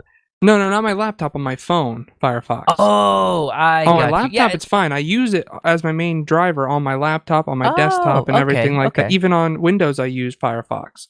But on my phone, I can't. It just it doesn't. Some pages don't even load at all. Like it'll just I say 404 error, and I'll go to the same page on Brave, and it'll be fine. Got it. Okay. Well, and Tony, you use Firefox as your daily, right? Yeah, I use Firefox all the time on Yeah. everything. The only time I use Chrome is for Xfce because Xfce seems to work better on Chrome. It's the recommended browser for it. I see. Yeah, and I'm the same way. I'm a Firefox all the time. I'm in Firefox right now doing my show notes and looking up all the links and doing all that stuff. So it the performance difference is important to me. I think Firefox runs a little better and keeps my laptop cooler than the Chrome variants. But yeah, that's not to say I don't have Brave and Edge on this machine as well. Yeah, I could feel the groans when I said Edge. All right. Well, I'm looking forward to it. It's very early days. There's no way that we know exactly what Firefox is going to look like. But do take a look at those early images. They're interesting. I'm still not worried about my prediction. All right. Okay. So Project Linux, not Linux, is another alternative. We mentioned it briefly at the end of the CentOS only getting 2 years of support thing last time. And yeah, so this is another company that is deciding that CentOS, the purpose of CentOS Linux is a good enough one to sink $1 million a year into. That, I think, the most important part of this. You have a Cloud Linux OS, right? You have this company, Cloud Linux, dumping $1 million a year into what was CentOS Linux. They're just going to do their own. They call it Project Linux, and $1 million a year to make sure that it continues to be a free version of RHEL 8, and I would imagine RHEL 9 and RHEL 10 as long as they do that. And it is acknowledged in the link that I've got in the show notes that we know that it's not going to be there's going to be no return on investment. Here's the question that was asked at Linux Career. You are making a $1 million annual investment toward Project Linux. How do you plan on getting a return or a return on your investment for this expenditure? Or is this a sunk cost that's being considered a community investment? And Igor Seletsky from Cloud Linux says, even though we will spend most of the money on engineering and operational teams, we are looking at it as part of our marketing budget. I don't envision a direct return on the investment. On the other hand, it will increase our credibility, and that is worth a lot. So you can see that Cloud Linux is doing this for the good of the community, right? I mean, I think CentOS Linux existed for the good of the community, right? It's an easy place to learn Red Hat, blah, blah, blah, binary compatible, all that stuff, right? And in a world with Oracle Linux, also the same deal, you're kind of in a pickle, right? I mean, CentOS used to be independent. And when they got gobbled up by Red Hat, independence, I think, was an afterthought. And then now you can see that, well, Red Hat's pushing the buttons and pulling the levers, which is, it's fine. It's their prerogative to do so, right? But this is just good to see. So you got Rocky Linux and you got Project Linux that are going to pick up the mantle. And I think Rocky is going to be the community version that everybody expected from CentOS. And Project Linux is going to get all the cool features that CloudOS gives, which is that you don't have to reboot after you up kernel, which is fantastic for anybody that has something that needs to be up 24 hours a day. But anyway, the interview is really good. You should go check it out. And just, another bit of credence for since Linux was a staple and people are working really hard to get it around.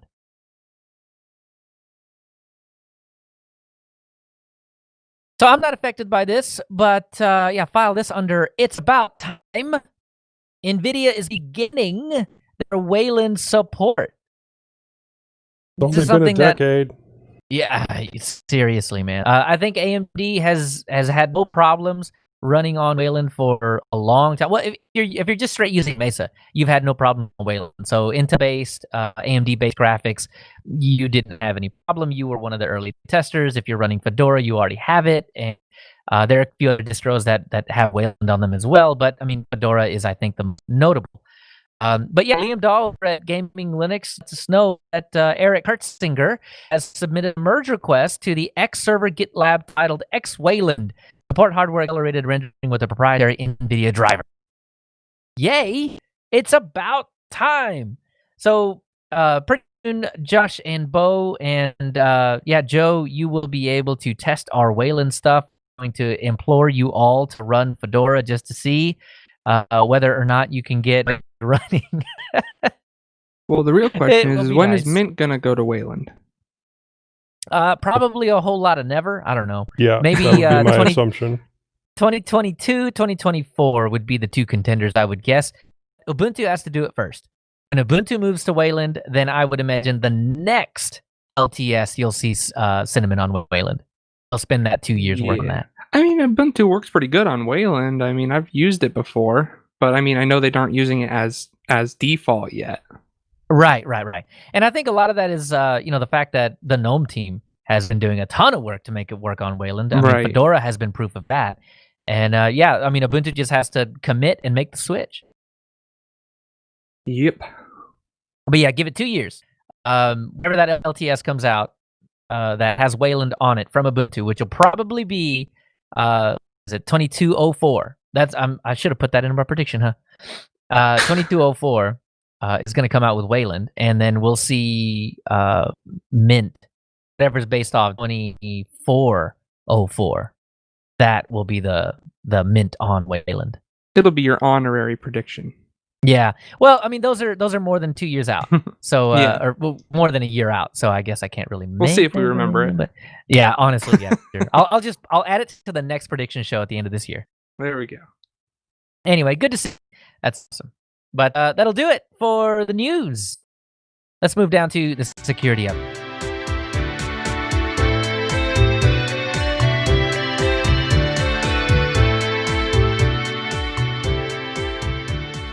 So the security update is, this is a weird one, right? Qt a few months ago, the Qt company has mentioned that they were going to a more closed source kind of style of updates, starting with 5.15. So this is what underpins LXQT, and it underpins Plasma, and it underpins I think the Deepin, what do you call that? Deepin desktop environment, and it underpins UK UI, which is the chillin version of Ubuntu. They have their own user desktop environment called UI, and it underpins that as well. So there's a lot that Qt has to do with a lot of Linux desktop environments. And this change may or may not harm these projects. So what ends up happening in a situation, as they mentioned before, is basically at a certain point, Qt development, a certain version, say in this case 5.15, will just be closed source. And those updates will be given only to customers that pay. So they basically maintain a separate archive with the patches for the long support release of Qt, and at that point, you got to pay to get access to those patches. Otherwise, you're just going to run unpatched, and that includes, why we're in this section right now, security updates. So if you want to continue getting security updates, you have to upgrade to not Qt 5. something, but Qt 6. So this, I think, puts desktop environments and anybody that lives on the Qt stack on the free side in a bind. You have to upgrade. You have to do a bunch of cleanup work. You have to do a bunch of refactoring to make sure that it's capable of running Qt 6.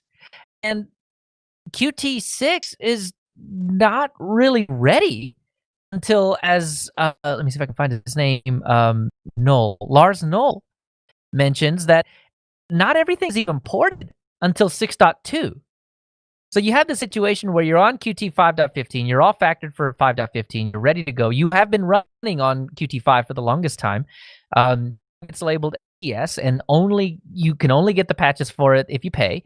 And Qt 6 is released, right? And that's what's available, right? Qt 6.0.1 is soon, but not everything is ready until Qt 6.2, which is a long ways off. So you're in a bind between these two situations. So I think what ends up happening is you have a lot of folks that are not ready for Qt 6, much less Qt 6.2, that are just going to be running on unsecured stacks until Qt 6.2 is ready and all of your code is ready to port Qt 6.2. So yeah, the security issue here is in the details. It's that, yeah, your software is going to continue working, but it's not going to be getting the underlying Qt stack upgrades until your software is moved over to Qt 6.2, which may or may not ever happen. So yeah, this is the rock and the hard place that I'm really kind of getting at. Is that, yeah, Qt 5 is just going to be no longer maintained for the people that are using it free, and it won't be ever again until you move to 6. That may not happen. So I'm surprised it hasn't. Sorry. Oh, go ahead. I'm surprised it hasn't been forked yet. Well, yeah, that is a fantastic point, and one I think that's going to happen. I think a lot of times in IT in general just don't do anything. There's no other choice, and there's no time left. you just do it. You got to do it now. So I think that's exactly what's going to happen. I think you are going to see a community fork that either figures out, reverse engineers the patch, or the patches are available. They just have to be, merged manually. And if that's the case, then yeah, it's going to be a CentOS situation where you'll get the security up. They'll just be a little behind, and it'll work. But I'm not familiar with how these Qt releases, because it's all new. I'm not familiar enough with these Qt releases to know how they're going to be made available, if they're made available at all. So the situation is, a lot of these patches, particularly security patches, will have been written as open source software, but Qt themselves as a project don't actually have to make them available for download free, do they? They don't have to merge them into their project and make them available as a free download. So that's the difference, isn't it? Yeah, they are not merging it into the project that everybody gets their hands on. Yeah, they're available. I don't know if they're available like it would be in Red Hat, right? I mean, because you're attaching it to software. I would assume it would still have to be under the same license of Qt, but they have their own license as well. It's like the QPL or something like that. So that license may grant them the ability to do what they're doing right now and just keep it secret. But yeah, I don't know. I don't know how users of Qt5, anything based on Qt5, is going to manage at this point. And there may just be a lot of forks and branches and band-aids. Going to be interesting. It's going to be interesting to watch. So either forks or everybody's going to scramble to get on Qt6, one of the two. But I'm curious to see. Anyway, that'll do it for security update. We'll travel down to Linux news.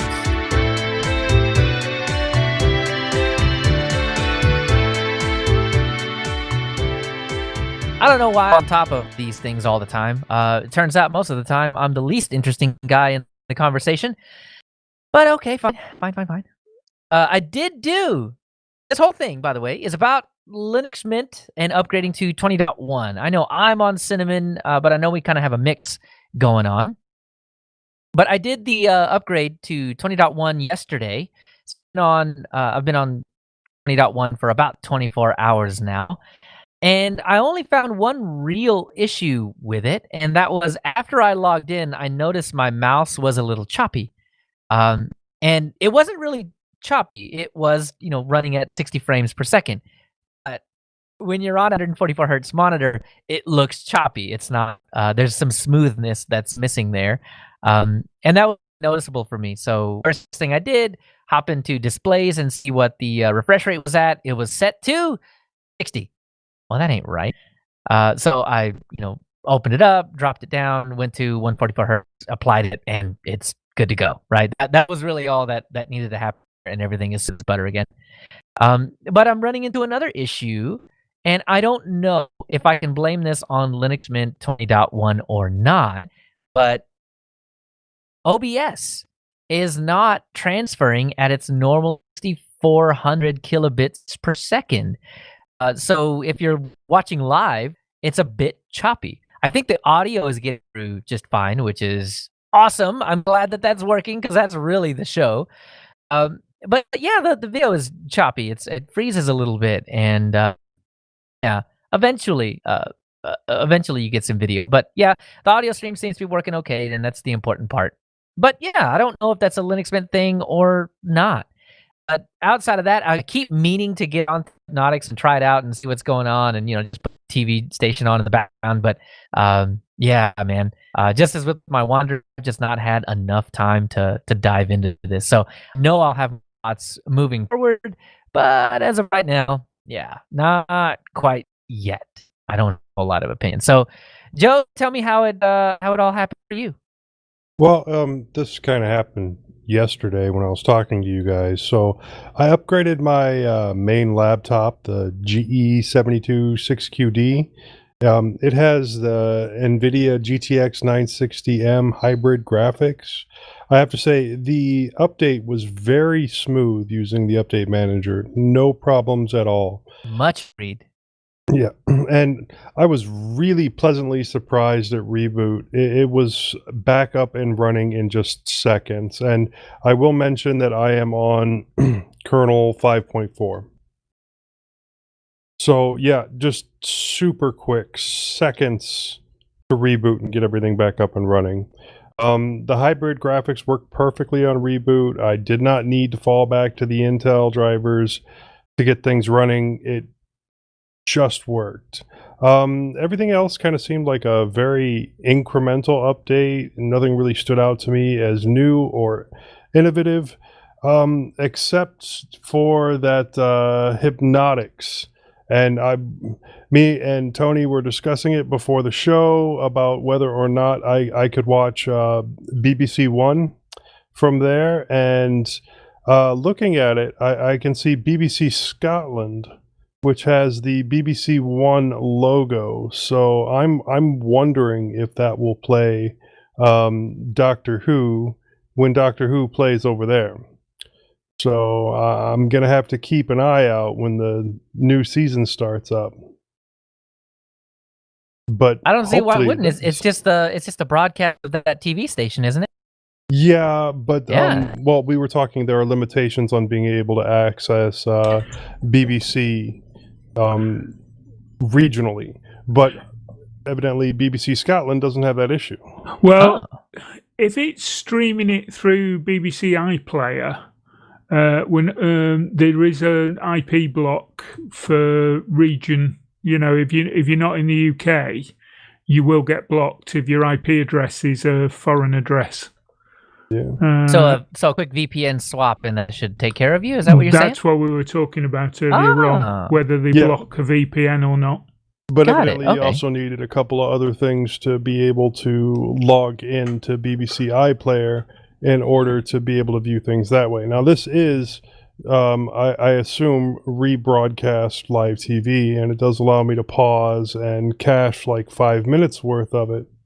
Well, it's still going, so a bit more than that. So I'm just wondering if this is a live broadcast of BBC One through BBC Scotland that is going to allow me to watch the show that I want to watch.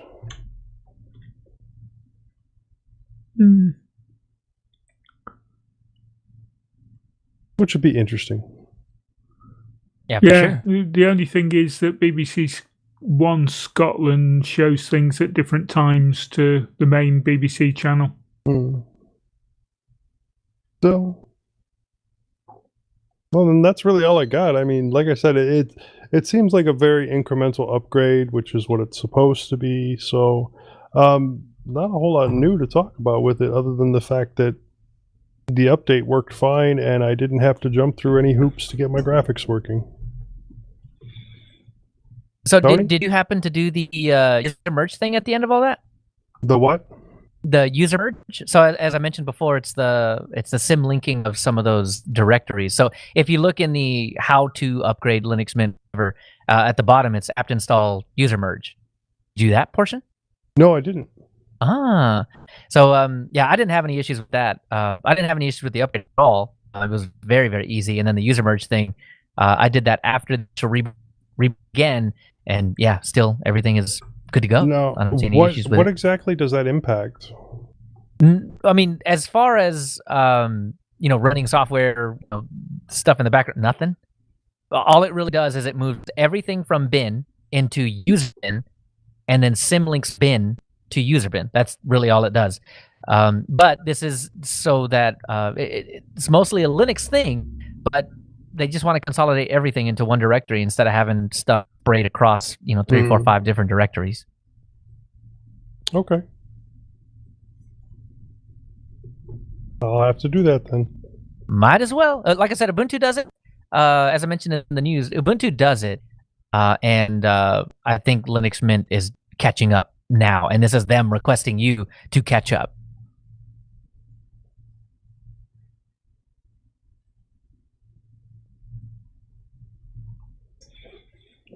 Okay, I suppose it's me now, isn't it? I suppose. So I upgraded my Dell E7440 laptop, which is the main portable machine I use. It's got 128 gig of hard drive, SSD, and 16 gig of RAM. It's not running any fancy graphics, just runs an Intel chipset for graphics, and it's been on Mint 20 since it was released last year. So when I did the upgrade after the pre-show chat last night about 9 o'clock, I went into the update manager, and it took forever to download the software.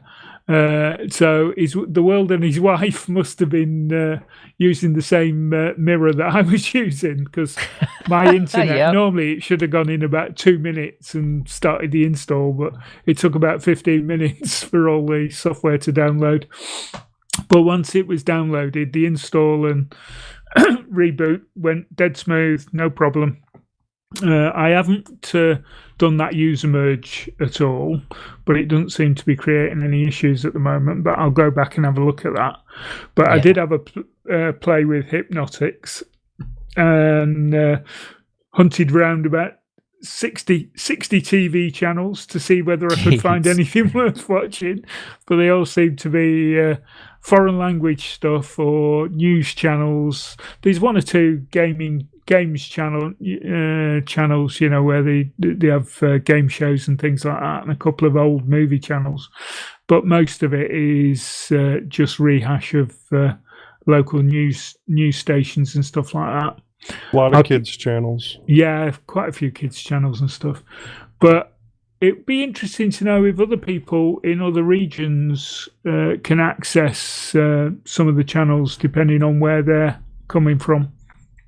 Yeah, I guess if it's like the BBC and they do the IP block, Yeah. then you would need a VPN for some of that stuff. But other than that, I mean, And unless all I can think of is the host IPTV software that they've put within Hypnotics for this to them provide the service, unless that's capturing the TV from Restreaming, and then restreaming it. yeah, And then there I wouldn't be a suppose. block. I suppose pretty much every channel on there is restreaming it, so you may not run into any of that IP block stuff because you were mentioning the BBC iPlayer that goes directly to the BBC. Oh yeah. Whereas I really do think these channels are restreaming, so you may not run into any of that. Yeah. But apart from that, everything seems to be working. Well, the computer booted up fine and worked fine afterwards. So yeah, it's a very, like Joe's already said, it's a very incremental upgrade, which, given that it's based on the Ubuntu long-term support, that's what we'd expect anyway. Yeah, exactly. Yeah, you don't really see anything under the hood as far as the Ubuntu pages go change here. It's just Cinnamon and Mate and Xfce and the Mint stuff on top of that that you see upgrades to. So yeah, really easy upgrade. I really enjoyed it. But to just something to note, I remembered you were talking about how it was hitting those mirrors. Yeah, that's the big reason why Clem will put out a ISO and then not announce it for a week or 2, 3, 4 days, something like that, because he's letting all of the mirrors get caught up, all the new packages, host the ISOs, get everything in place before he makes that announcement, because there are already people, the moment you'll see it on the community forum, the moment that ISO is ready, and Londoner did this for us. It's like, here, it's ready, go get it. And so yeah, you can get it days before he announces it. But yeah, just as long as you're using the Linux Mint main repository, you're okay. But once you stray from that, it could be touchy for the next couple of days while everybody gets caught up. But anyway, just something interesting to know. So over to you, Josh. Yep, I've been using 20.1 since the beta came out on my MacBook Pro, and it's been good. I haven't had any issues at all. And I updated it last night, and it seems to have got all the packages that I got in the upgrade from 20 to 20.1, so it's pretty much up to snuff with regular 20.1 now. So I don't need to do anything on that end. I didn't do the user merge thing on either of these, even though I don't know, is it built into 20.1 if you installed it from the beta? No, Or you do you have still to have do to the do it? user Yeah. merge. No, So you still no, have I to do just did it a second ago. It did not cause any disruptions or anything, Okay. and it just No, but worked. so if you install 20.1 from the ISO, you're already that's already installed. User merge is Okay. already handled for you. So I don't have to If worry you're- about on that one. All right. Yeah, you already have it. But if you're upgrading from 20 to 20.1, then yes, you will have to do the user merge thing. Right. Okay. Well, yeah, I that's say what I was have to. wondering. It's optional. You still don't have Right. to do it, but it's you're following in the footsteps get of it, you Ubuntu have at to that do it. point. Right. Correct. Right. Yeah. So yeah, and I didn't get the 20.1 update or upgrade option until last night at like, I don't know, it was like 2:30 in the morning, and I kept refreshing the Mint updater and nothing. So then I decided I'm gonna go on the terminal. I did apt update, and it popped up the new version of the Mint updater, and everything came up, and I installed that. And then after I did that, it gave me the option to upgrade to 20.1. I don't know what was holding me back, but something was weird there. I wonder if it was a mirror thing. If do you know which mirrors you're using for Mint? I usually use the colleges around me, so I think MIT is one of the faster ones for me. So I usually use that one for the Mint repositories. I I think that's bet the one. you anything. It was just that when you did that last update, you just lucky and IT had actually gotten the packages in there Right. at that time. Yeah. Now, for you guys, does it reset your repositories once you do the upgrade? Because it did that for me, and I had to go in and reset to the ones I wanted. I didn't even check. What do you mean by that? Yeah, I haven't checked. You know how it gives you the prompt when you first install Mint, and it says, "Do you want to get faster repositories?" So your Oh, updates right. don't Yeah, take change your right. mirror. Mine reverted back to the default ones that Mint always starts with. So I had to go back in and change them. Oh, I'll have to go check. I didn't even Well, notice. If you go to the update manager and it doesn't give you the blue prompt, that Right. comes up, then you're probably fine. But I got that prompt again, and I had to go and change it. Interesting. No, I don't know, but I didn't immediately head back into the update manager. So I'll check after this, and then we'll add this next show. Just kind of have an ongoing how's 20.1 working for you. Yeah. So, well, other than that, it was smooth. The install was just smooth. There's nothing else to say about it. Yep. My NVIDIA drivers worked, and I had no problems there. Yeah. So Which kernel are you on? I'm on the 5.4. Okay. I don't do on any of my NVIDIA computers or whatever. Well, I don't upgrade. Yeah, with NVIDIA, I was wondering if you were running 5.8 because I was thinking about doing that upgrade and seeing if it worked. Yeah, no, it's only necessary for me on the Intel because then you get the newer drivers. Okay. I have done it before and I have never had any issues. I've upgraded the kernel, but I just got to the point where I'm like, why am I doing this? I don't need the new kernel. I might as well just stick on the LTS. Well, in the past, I remember giving someone some advice. We were on kernel 5.0 at the time. I think everybody, like the system itself, was still at like 4.8 or something. But I had upgraded to 5.0 and someone else had upgraded to like 5.3, and they were having major issues with their NVIDIA drivers. And it was because that was about the time that hardware acceleration was becoming involved.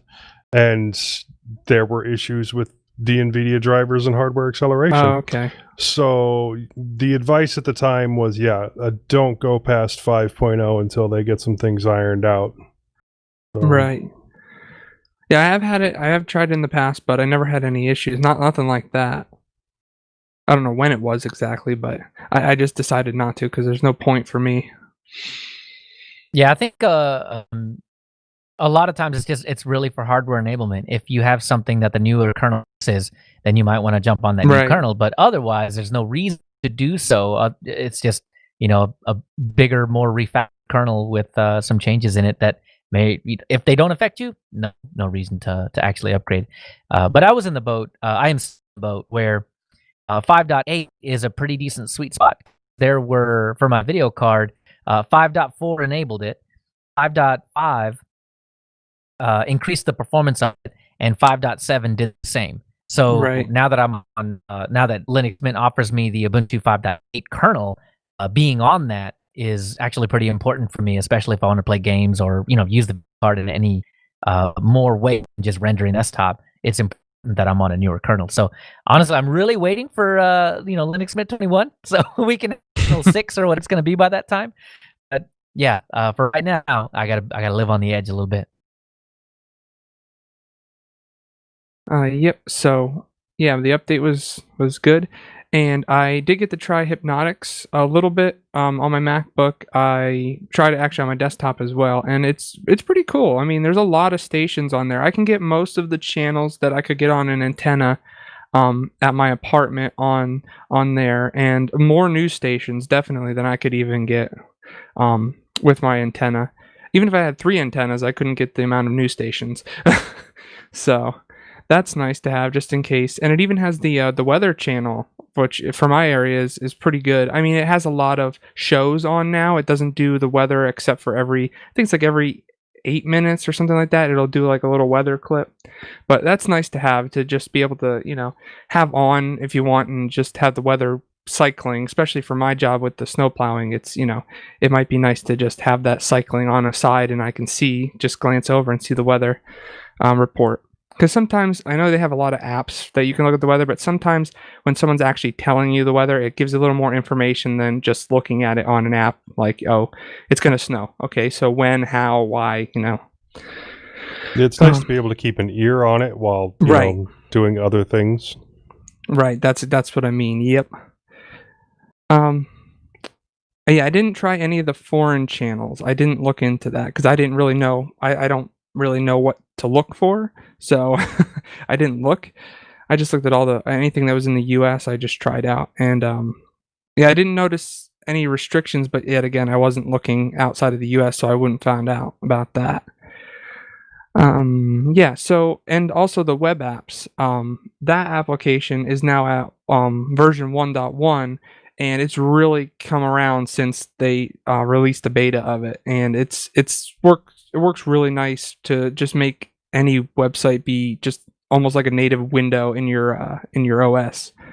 Well, I know Leo and I have been actually using that web apps for a while now. Right, I got the I've been recommendation using it as well. Yeah, I didn't need no beta. This was a fantastic change. I love it so much. Yeah. It really is a useful tool. Right, and I was having a couple issues with it where it wouldn't let me select Chrome and all that, but now all those issues are done with, and I can select any web browser I have installed and I can use it. The only thing I haven't seen yet is where you can enable what do I call it, extensions without having to open up the user interface on it, on the website. Because I need the dark reader. Oh, I see. Right. And that bugs me a lot when I can't get the dark reader to work on the web apps. Now, the only way I found out is if you enable the border, turn on the extension that you want, and then disable the border, and then it'll be on forever, and you can just keep opening that window up and closing it, and it'll just enable that. But until you do that, it doesn't. You can't get the extensions to work. Yeah, for me, unless I'm doing something wrong. Yeah, for me, no, I don't think you're doing anything wrong. I think it really is just the browser. If you're turning on the browser's dark mode in the browser's settings, yeah, it's gonna have some issues. The way that I think Web App Manager works the best is if you use websites that have dark mode toggles within the web app itself. So like take Plex for instance, it's dark mode all the time. Right. So there's no setting you have to change. And for Nextcloud, you can go into the Nextcloud settings within that web app and change it to dark mode at that point. Yep. So I think, yeah, I mean, if you're using it as this is a quick way for me to get to, like, I don't know, mintcast.org. Yeah, no, that's gonna be a lot. Right, I use it. Right, I use it for a lot of the forums. So that's why I like to keep it dark, because they're like blindingly white, especially like Reddit is like ridiculous. Just as a point of interest, I don't know how I got it working. I can't remember how I installed it, but you can get it working on 19.3 as well. Right, the web app? Yeah. Was it a snap or a flat pack? I can't remember. Now that worked for what is it? The Sendy Filey one. What do you? I can remember Warpinator. Yes, Warpinator is in FlatHub, but I just did look. Web App Manager is not in FlatHub. I suppose. Yeah, I think it's a deb that you installed. It's a deb, is it? Right. Yeah, for now. I couldn't remember how I'd installed it. Yeah, I hope it'll be a flat pack, that as well as Hypnotics. That way, a lot of the work that the Mint team has been doing can be spread out across all the Linux distributions as well. But it works great in 19.3. Yeah, I mean, it worked good. I had the beta from the beginning, but I just had issues with different web browsers. Like I could use the one Firefox, which is the one that's installed, but when I installed other browsers, it wouldn't let me select them. At least on my desktop. On my laptop, it would work, but on my desktop, it wouldn't. I filed a bug report and all that, and like I said, since then, now that we're on 1.1, it's all those issues are gone. Yeah, well, feel good about that bug report because they may have used that to fix all this up. So thanks for that. So yeah, anyway, that's about it for 20.1. I mean, it was very smooth, and it's very enjoyable with the new apps that they got. Yep, definitely. I'm still enjoying my time on Cinnamon. Any final thoughts? No, it just No? seems a normal 0.1 release. That's a good thing. Smooth I is think, good. yeah, I think over the next couple of weeks, now in the next show, we'll have way more experience. This when it came out, I think we had 24 hours tops with it, but yeah, we'll have. I imagine we'll have more comments on it that will stick in the wanderings of the next show when we come around to it. Oh, and the easy mute for the mic is really nice. You don't have to put in a custom command. Oh, you're in Ooh. Cinnamon, aren't you? Yeah. Yeah, because they've had that Yeah. in Mate for ages. I'm using it Yeah. on 19.3. I can't use Mate. I've tried it. I just can't get used to it. Yeah, Or custom command? you don't What was need a that? custom command. You can still do it if you want. Oh yeah, Well, I I'm had to gonna do do a it. custom I got command it done. beforehand. Yeah. All right. Well, then that'll do it for our Linux Innards. We'll come back around and talk about more Cinnamon 20, or Linux Mint 20.1 coming episodes. But for now, vibrations from the ether.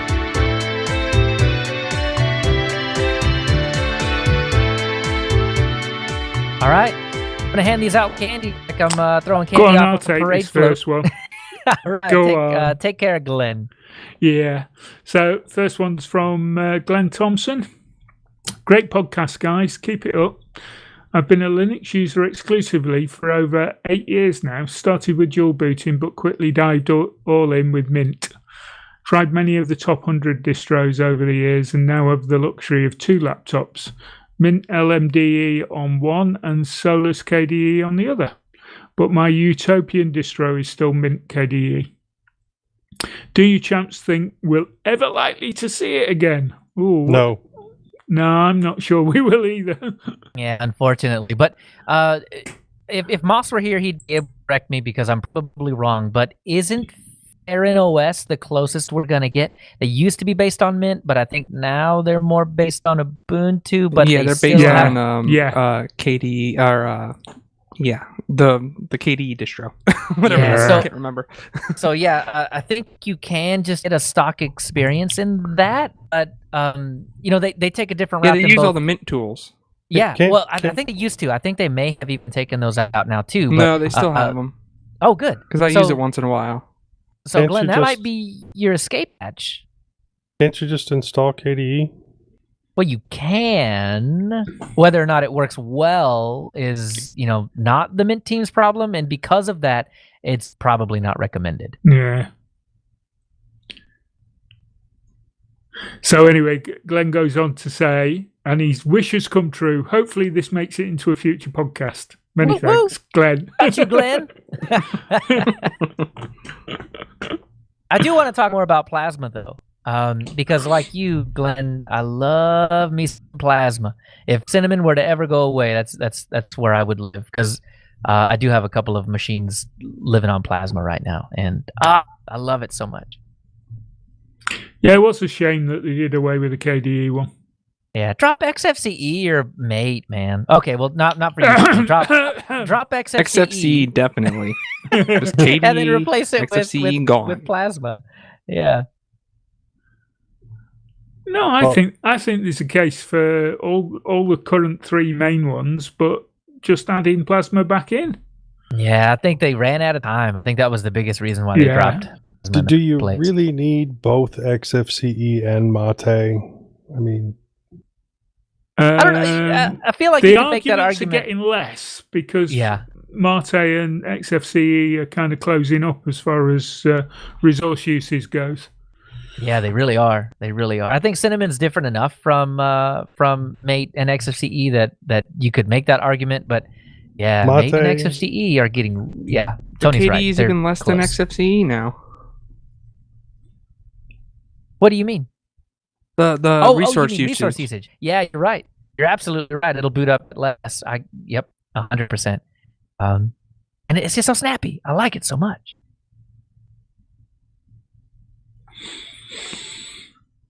Anyway, next up. I think I'm Marta. going to take this one because for the it. ones after this turn into novellas. Hi, Leo et al. This is Hank Barta. Had I not been such a lazy bastage, I would have provided these in my first email. I did touch this last week. My Pi 4 server running Ubuntu 64-bit refused to boot following a power outage. Running FSCK on the file systems did not resolve this, so I installed the latest RPi OS, knowing it was less likely to need excessive maintenance.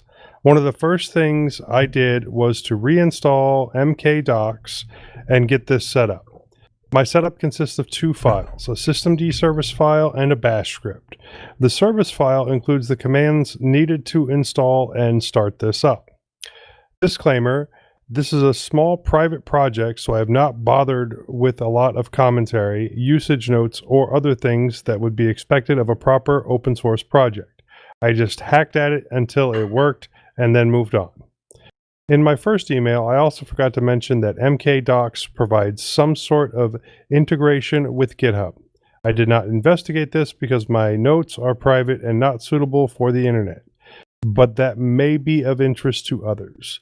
I don't know if this GitHub integration can be made to work with Gitya, but they're both open source, so the answer to that question is, how much effort would it take? As a software developer, clients would often ask me, can you do blank? I would point out that I can probably do anything they can think of. The question they should ask is, how much time and money would it take to do? Merry Christmas, Happy Holidays, have a better New Year. Okay, here I'm going to say you're extremely lucky with your Pi 4 being able to put a different operating system on it. I had a friend recently have a power surge happen to their Pi 4, and I guess it really messed up the built-in RAM, and they have not been able to get it to properly boot up at all. They can get some text to come across the screen, but it's a jumbled mess and nothing after that. But it does sound like a cool project, and yeah, if you can post it somewhere, even if it's not, public ready yet. That's what you just said gives you a good reason to put a surge protector on your all your IT equipment, not just Pis. Oh yeah. Yep. Always a good idea. I think the $12 you spend on a cheap surge protector may save you $100 down the road. Could save you a lot UPSs are more as helpful well. too.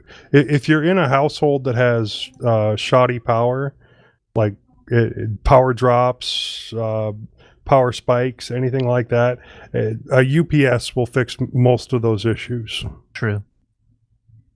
And he does mention mkdocs provides integration with GitHub, and not sure if it would work with Git.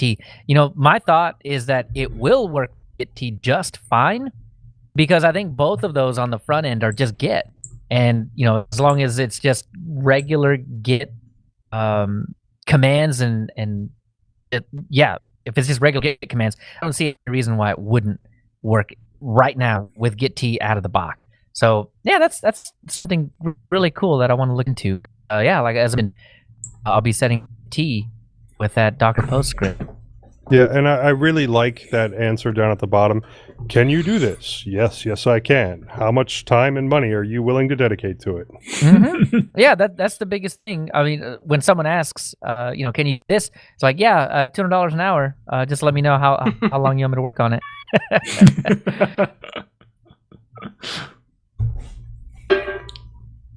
All right, next up, Randall Ruth.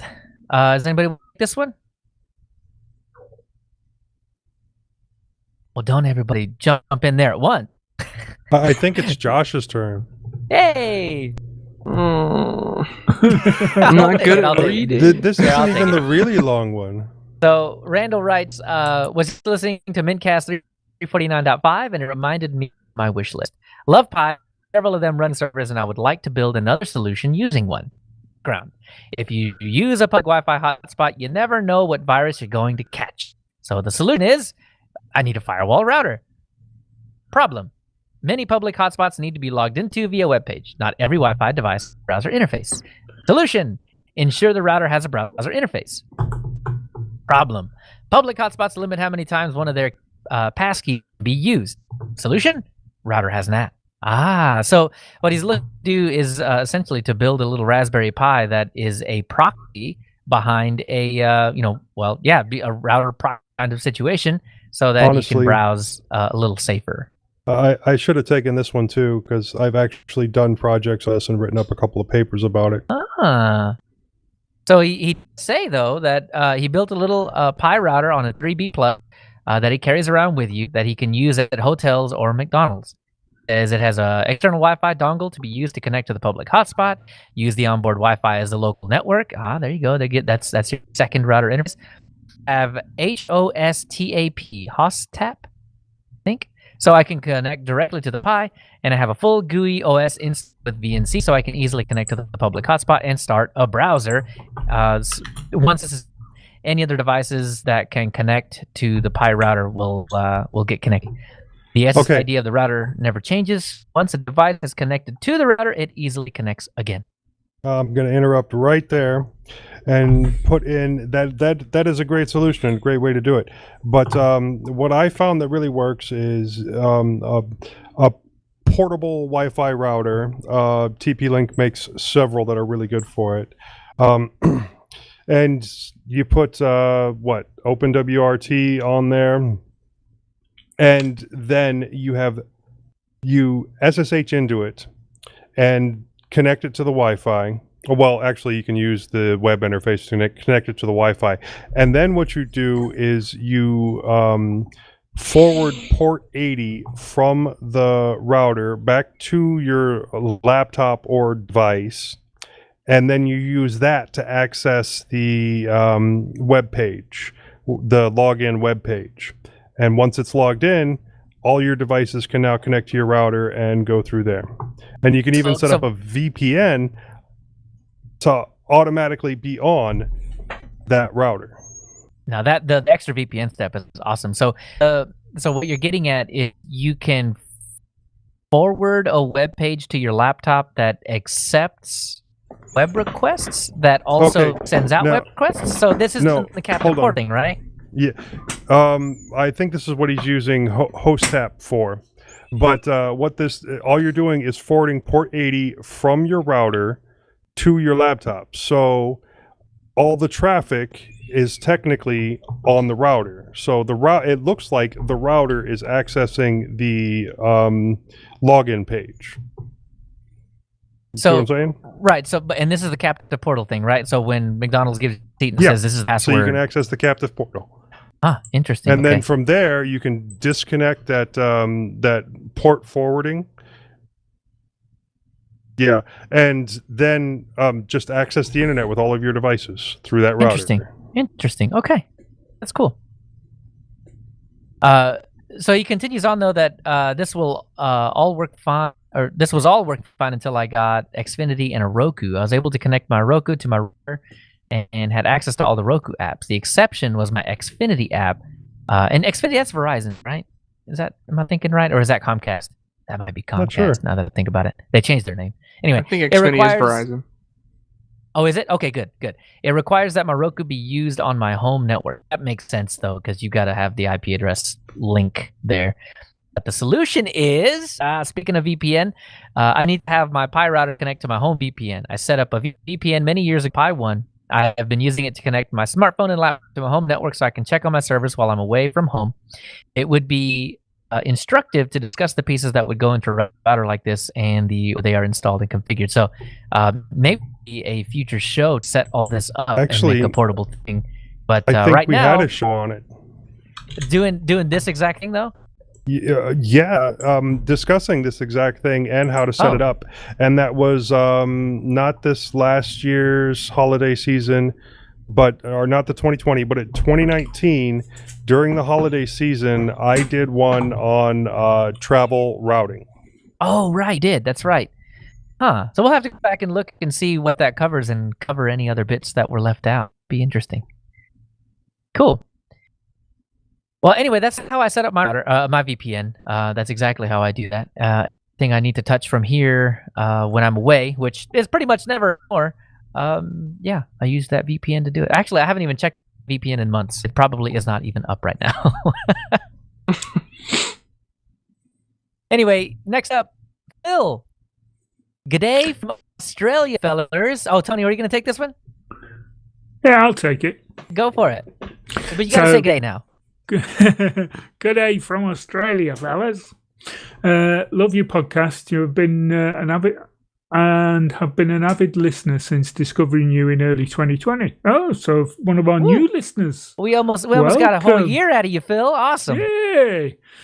I found the discussion in Linux Innards of Kevin Mitnick's book and the subject matter fascinating. Joe made mention of obscure laws on the and this reminded me of the talk by Prof. James June I recently discovered on YouTube. The talk lecture was about the Fifth Amendment, and obviously it doesn't apply to him in Australia, of course, where he makes reference to these obscure laws and how they can be used against you. The URL and the timestamp he put into the email, and that's in the show notes. So, love your work, and thanks for the time and effort you all put into the podcast. Happy New Year, Phil. He has found one of the best videos ever of anybody that might be culpable for anything. This guy has the advice for you. And to distill the whole 5 hours down into just a little bit, it's don't talk to the cops, not without a lawyer. The end, right? Like yes, the only word you should say is lawyer. Right. Yeah. So that's the idea. And, he really goes into the fact that, the Miranda rights kind of here in the U.S. kind of have it baked in, right? Whatever you say can and will be used against you. So what he really dives into the fact that that's really what that means. None of what you say can and will be used to help you. What you say can and will be used against you, right? So yeah, you're not helping to build a case by telling anybody anything. So just keep shut and let your lawyer tell you what to say. That's the whole. Seriously, it is a fascinating watch. You really should watch this video. Phil's got a good handle on this. I would imagine though there is some crossover between the U.S. and Australia as far as some laws go, but the obscure ones, no. Like there is one here in Texas where you have to have like a old style lamp on the front of your car. That's still on the books. So, where every male over the age of 16 is required to own a shotgun. Right, exactly right. So no one's going to pull you over for this, but the fact that they're still on the book, they can still be used against you if someone's crazy enough to try and prosecute you for something like that. But yeah, good watch. The whole video is a good watch.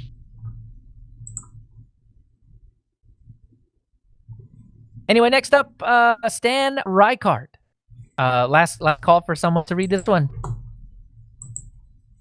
Fine, I'll read it because I had to fix it.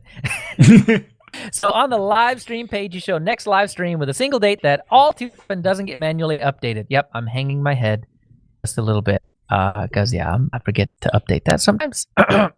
Now, anyway, he suggests that the next 3 anticipated dates be listed. Plus, it allows you to accurately show you plan to skip a session.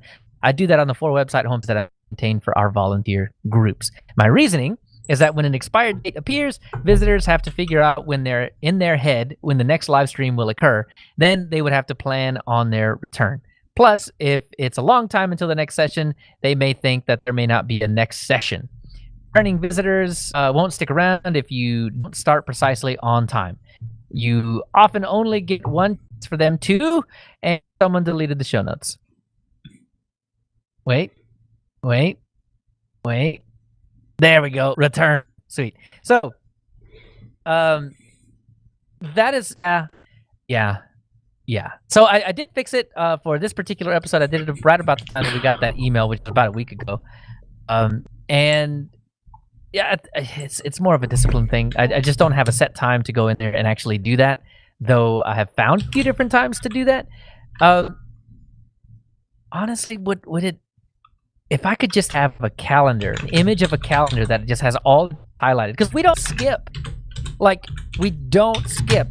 We have, since we took over 2018 October, we did not skip a single episode. Like, 0 episodes. Right? I don't. We have not skipped a single every other Sunday since started. Messing with Josh there, but so yeah, I think it's more of a discipline thing. I just need to find me a time to actually sit down and change. But yeah, it's just every other Sunday, and yeah, I need a calendar. I just need one calendar that has all dates circled. I'll just put it out there for the whole year, and then if the date's wrong, at the very least, the calendar is right, and then we can go from there. But I think I'm going to remove the written reference and let it only be the YouTube video that has a timestamp on it, because I can do that fairly easily. So yeah, but it all is, again, discipline to sit down and do it. So thank you, Stan, for the heads up. I did go fix it and the advice on how to move forward. So yeah, we'll do something. Thank you very much. I think we've got pistols at dawn about who reads the last one. No, it's Josh's turn. He hasn't got to read one yet, and this is the last one. Yeah, you're very kind to him, though. I know. So super polite. This is a response. Brad Alexander has written a response to Eric about his issue He's written regarding he wants to do remote backups, but have them encrypted, and he didn't want to do disk encryption because when you boot up that machine, it requires the key to actually finish booting the system, and you can't do that remotely. Well, that's where Brad comes in. And so there were a couple of the things that we suggested, basically encrypting it before you put it over so that you don't have to do full disk encryption. But he's got the answer to the initial query, which was, well, how do you do full disk encryption and boot remotely? So Brad writes, I heard Eric's woes about remote locking and encrypting the machine on boot. This is what I've been using for years on various servers. So the email has a lot of detail in it. If you're curious about some of the more intricate parts of it, please email us and we'll give you the relevant bits. But basically, there's a script called .unlock_hostname that basically comes up to the Lux passphrase, and then he can remote in and unlock that machine. So the way that he set it up was the Lux encrypted root partition, right? He writes, if you're thinking of sending a new server to a remote data center or colocation, have rented one or more servers in the cloud, probably you have thought that you would like to encrypt your server's hard disk. The problem is that if you encrypt the whole disk, you will need KVM to type in the password, but you don't. Now, in the cloud, you can actually get the KVM thing. So, like, if you have a VM somewhere and you can watch the boot, this is not a problem. You can actually do the encryption thing. But in Eric's case, that wasn't the case. So he writes, nifty trick, you can enter the password remote during the boot process. The trick involves embedding a small SSH server, Dropbear, and Dropbear is fantastic. It doesn't have all the full features, but it is fantastic for doing something simple like this. And this is an awesome setup. I'm just going to say that. In the init ramfs that allows you to enter the password remotely from the root partition at boot time. So you can remote in and give the password to the root partition that the Lux partition is asking for at boot time. So it's a fantastic way to handle this solution. For those that are lucky enough to use Debian, he's got everything that you need to do to make that actually work. So, and for those that are not lucky enough to use Debian, and by the way, this is what I'm offering to send anybody that is curious about this. It's just going to be really difficult to describe what this actually looks like in a radio or at a podcast. So anyway, so for those not on but want more details on the procedure, I'm pasting here the archive. So there is a crypt setup readme.remote file that you can go take a look at that you'll find useful.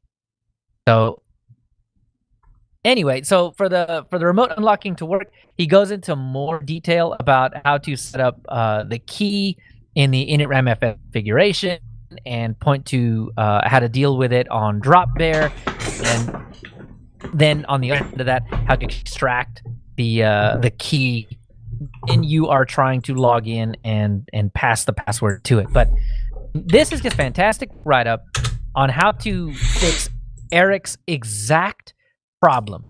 Way that he was describing that he wanted this backup solution to work.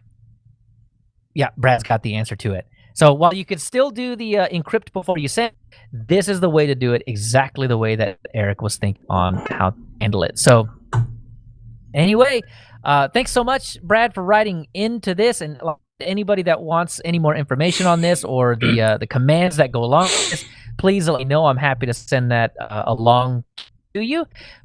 Reading it, yeah, there's no way I could go with SSH-O user and host files equals, and then the location of the known host in your MFS file, and it just goes on and on and on.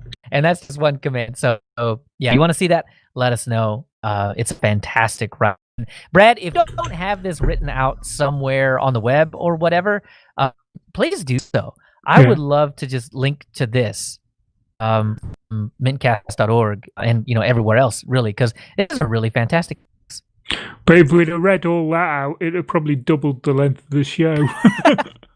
Yep, absolutely. But it's a great section, so I'm happy to advertise for it. Well, we are running a little short today. We're right on time if we can wrap this up in about 10 minutes. Yeah. That's only because we started like 20 minutes late. It's true. Cough, Leo, it's all your fault. Yeah, I'll take it. But really, yeah, I think this is the ideal length for the show. It's 2 hours. So anyway, but that'll do it for our feedback. Actually, you know what? Send us in feedback if 2 hours is right about the length of the show. So you get 1 hour half, 1 hour 52, and 1 hour 352.5. So let us know what you think. All right. Well, that'll do it for the Linux Center. We'll move on down to check this out.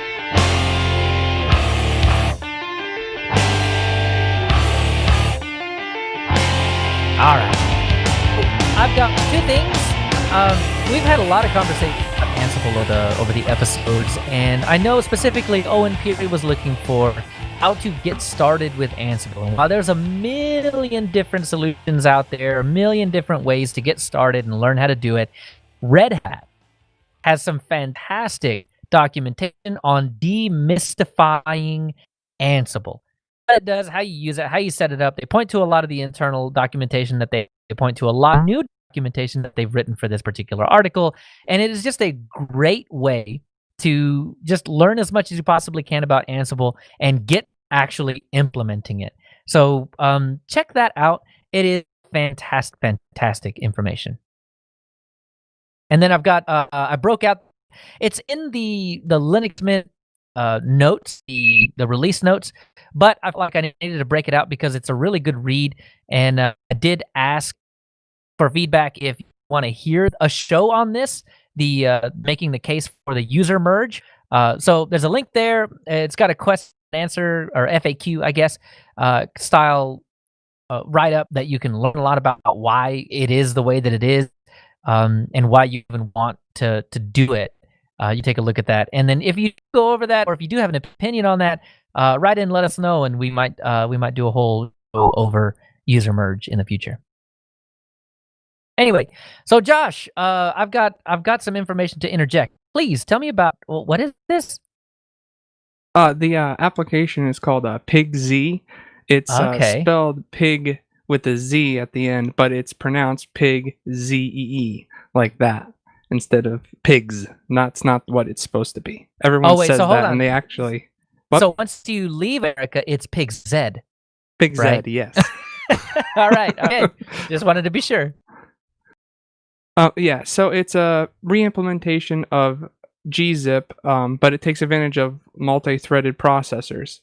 It's literally the same exact commands as gzip. It just uses the multi-threaded processors to make things way faster.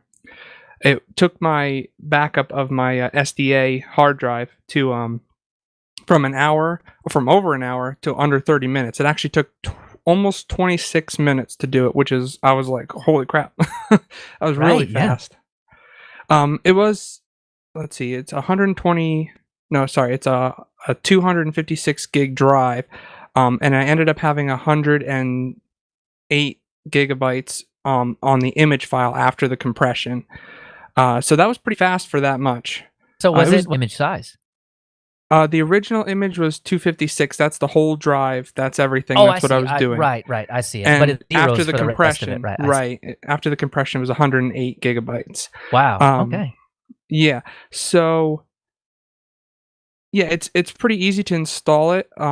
Actually, it's a lot easier on every other distro, but Ubuntu, you have to put in the universe repository PPA, and then just do sudo apt install pigz, and then it'll install on your system. So we were having a conversation about what is a good alternative to gzip that is multi-threaded, and I threw out the solution of 7-zip. And Right. what was your response to that? Well, my response to that was that 7-zip, it says on the Arch Wiki, it is not recommended for backups. I forget what it said. It said something about it doesn't transfer over the groups. It doesn't preserve file permissions. Or, right, that's what file it is. ownership and file ownership permissions. and permissions. You're right. So if you re-image the system, it's not gonna, all your stuff is not gonna be right. It's probably not even gonna boot, I would say. Okay, so here's the deal. Here's why you don't want to use zip for backing up your home folder, because it will break the permissions. It won't remember that Leo owned any of these files, and it won't remember whoever did own it actually owned it. So it'll probably just come out of the archive as like 664 or something like permissions. But you're not compressing individual files. You're compressing an image file. So the image file itself will preserve the file permissions and everything else.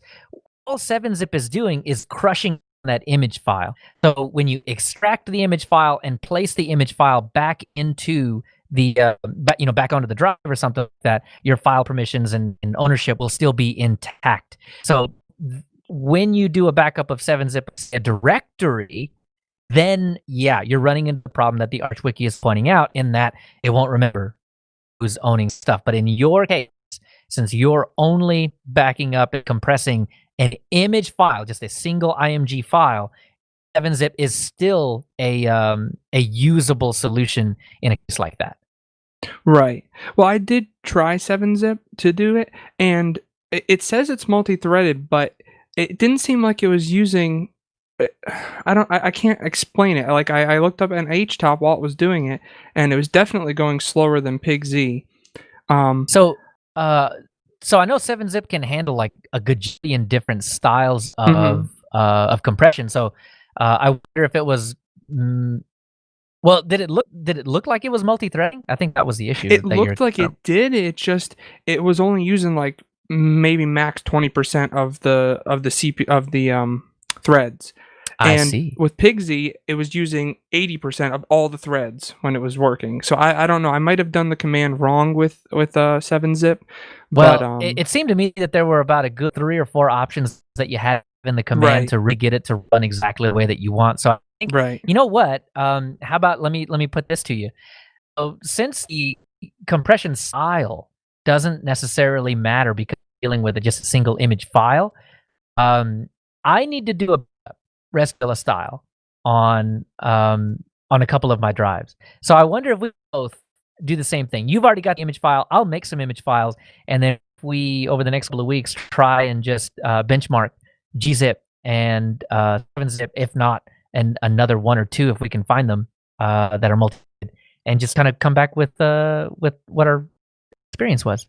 Okay, that sounds good. Now, as far as how we do it, now how I always do it is I run it through DD, and then I pipe it through Pipe Viewer PV, and then I pipe it through whatever the compression software is, so I can see what's going on with Pipe Viewer. Sure. Okay, good. I just didn't know how you wanted to do it, but that's how I do it. That seems like it works okay. What? Let me ask you this: send me the command that you're using. That way, we can be as close together. All right. These benchmarks as we can, and then we can have a more consistent response back to the. Sounds good to me. Cool. All right. Sweet. And then the other one I have here is Midnight Commander. Now, I love this application. I actually use it more than I use Nemo File Manager on Cinnamon. Basically, it's an ncurses-based file manager for the terminal, and it's fully mouse aware. So even if you need to SSH into a server and you run this command, you can actually use your mouse on it if you want to on the terminal. And yeah, it's really nice because you can actually change the permissions of files and ownership of files right in the command window in the file. I think it's under File on the top of the command line. And yeah, it's super nice to be able to manage your file system for servers and stuff. And to install it on Linux Mint, it's really easy. It's just sudo apt install MC, which MC stands for Midnight Commander. Very cool. I'd usually just use Nemo or something like that. Do you use this in like? I guess it would really be pretty handy in command line only type situation. Oh yeah, it's really handy in that, or handy in that. But I even use it on Linux Mint because a lot of times when I'm transferring files on Linux Mint, it doesn't give me the exact time or exactly the right amount of data that's going to be transferring. You know how the window pops up, and on this one it actually tells you, like, let's say you're doing a directory copy, it'll tell you each file inside the directory how long that's taking, and then each one it'll show you as it's transferring, and it'll show you the main progress of the whole directory. Cool. So because it's in curses, I assume, do you have mouse support in there? Yes, yep, you have full mouse support, so you can click on anything in there, and it's got I forget, they called it something specific, but it's got a dual interface where your one directory is on the left and the other directory is on the right, and you can just copy, literally drag and drop the stuff over to the directory. This is so I use a software on Windows because I've dropped all of my Samba shares, and I haven't done the WSL2 thing to where I can do SFTP directly yet. So in the interim, I'm using WinSCP, and that it's basically just a GUI version of Midnight Commander. You get the double pane kind of situation where you can drag and drop between the two machines, or two local directories if you want. And so I mean, I already kind of use Midnight Commander, and in a way, I guess, and it probably would behoove me to try it out in Linux. Well, yeah, thanks for this. It already made an impact. I appreciate that. I'm going to try it. Cool. Now on to Joe. What do you got? I added a quick 15-minute long YouTube video. This guy built a handheld gaming PC from a newer laptop with an i7 processor. It's an elegant solution. It looks pretty good, but it's also a simple solution. I mean, he didn't use a 3D printer. He used tools that most of us have lying around. He did use a soldering iron at a couple of points, but it's really something that I think anybody could do. And yeah, he's running Windows on it, but you could easily install Linux on there and still be doing the same thing. Definitely something that you should check out because, like I said, it's simple enough that I think anybody could do it. And definitely something that I would like to try in the future, even though I probably won't get to. So yeah, check out this guy's video. Really well done. Tony, what do you got? Actually, I've got another YouTube video. I noticed this popped up in my feed. I follow Explaining Computers on YouTube, and the latest video they've got out is Linux for an old laptop, and it talks about putting Linux on the EPC 901. So it's really old. Not watched it yet because I only noticed it as we were about to start recording the show. But I've put a link to the YouTube video in the show notes. Go and check it out. It looks quite interesting. I'll be checking it out later. I literally just watched this morning. It came up in my feed too, and I was watching it as I was driving. Well, not watching it, but listening to it. Cool. Yep. I used to sell those old EPCs, so I think I might give it a go too. Yeah. Well, last point before we finish up, I did install Midnight Commander, and yeah, this is pretty much the same interface you would get, albeit in the command line, as you would in WinSCP. So yeah, I like this. This yeah, might it's really be, nice.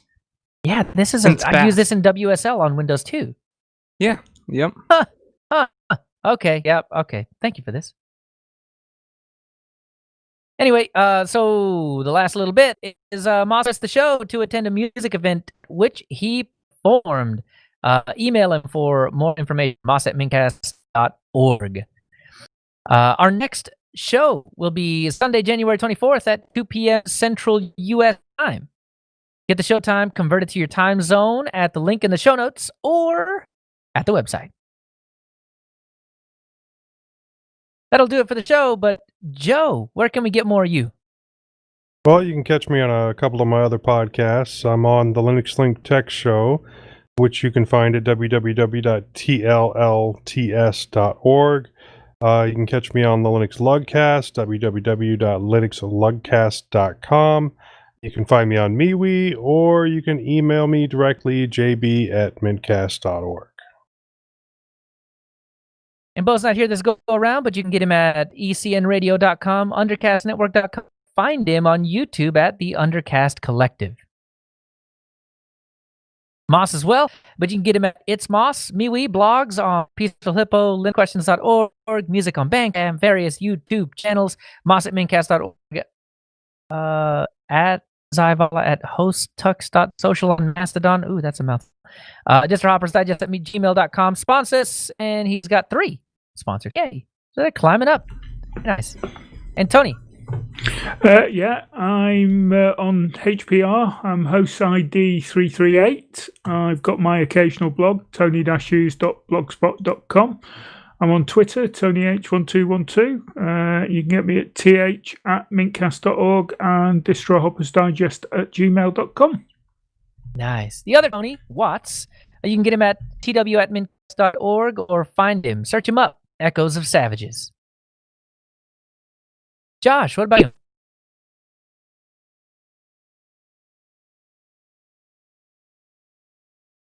Josh. They got him. Maybe. We've Are you muted? lost him. Oh, no. I had it muted. Sorry. There it was. Okay, cool. Just checking. I was like, wait a minute, what are you talking about? You can hear me? No. Anyway, you can find me, email me at joshontech@protonmail.com or at joshontech on Twitter and most other social sites.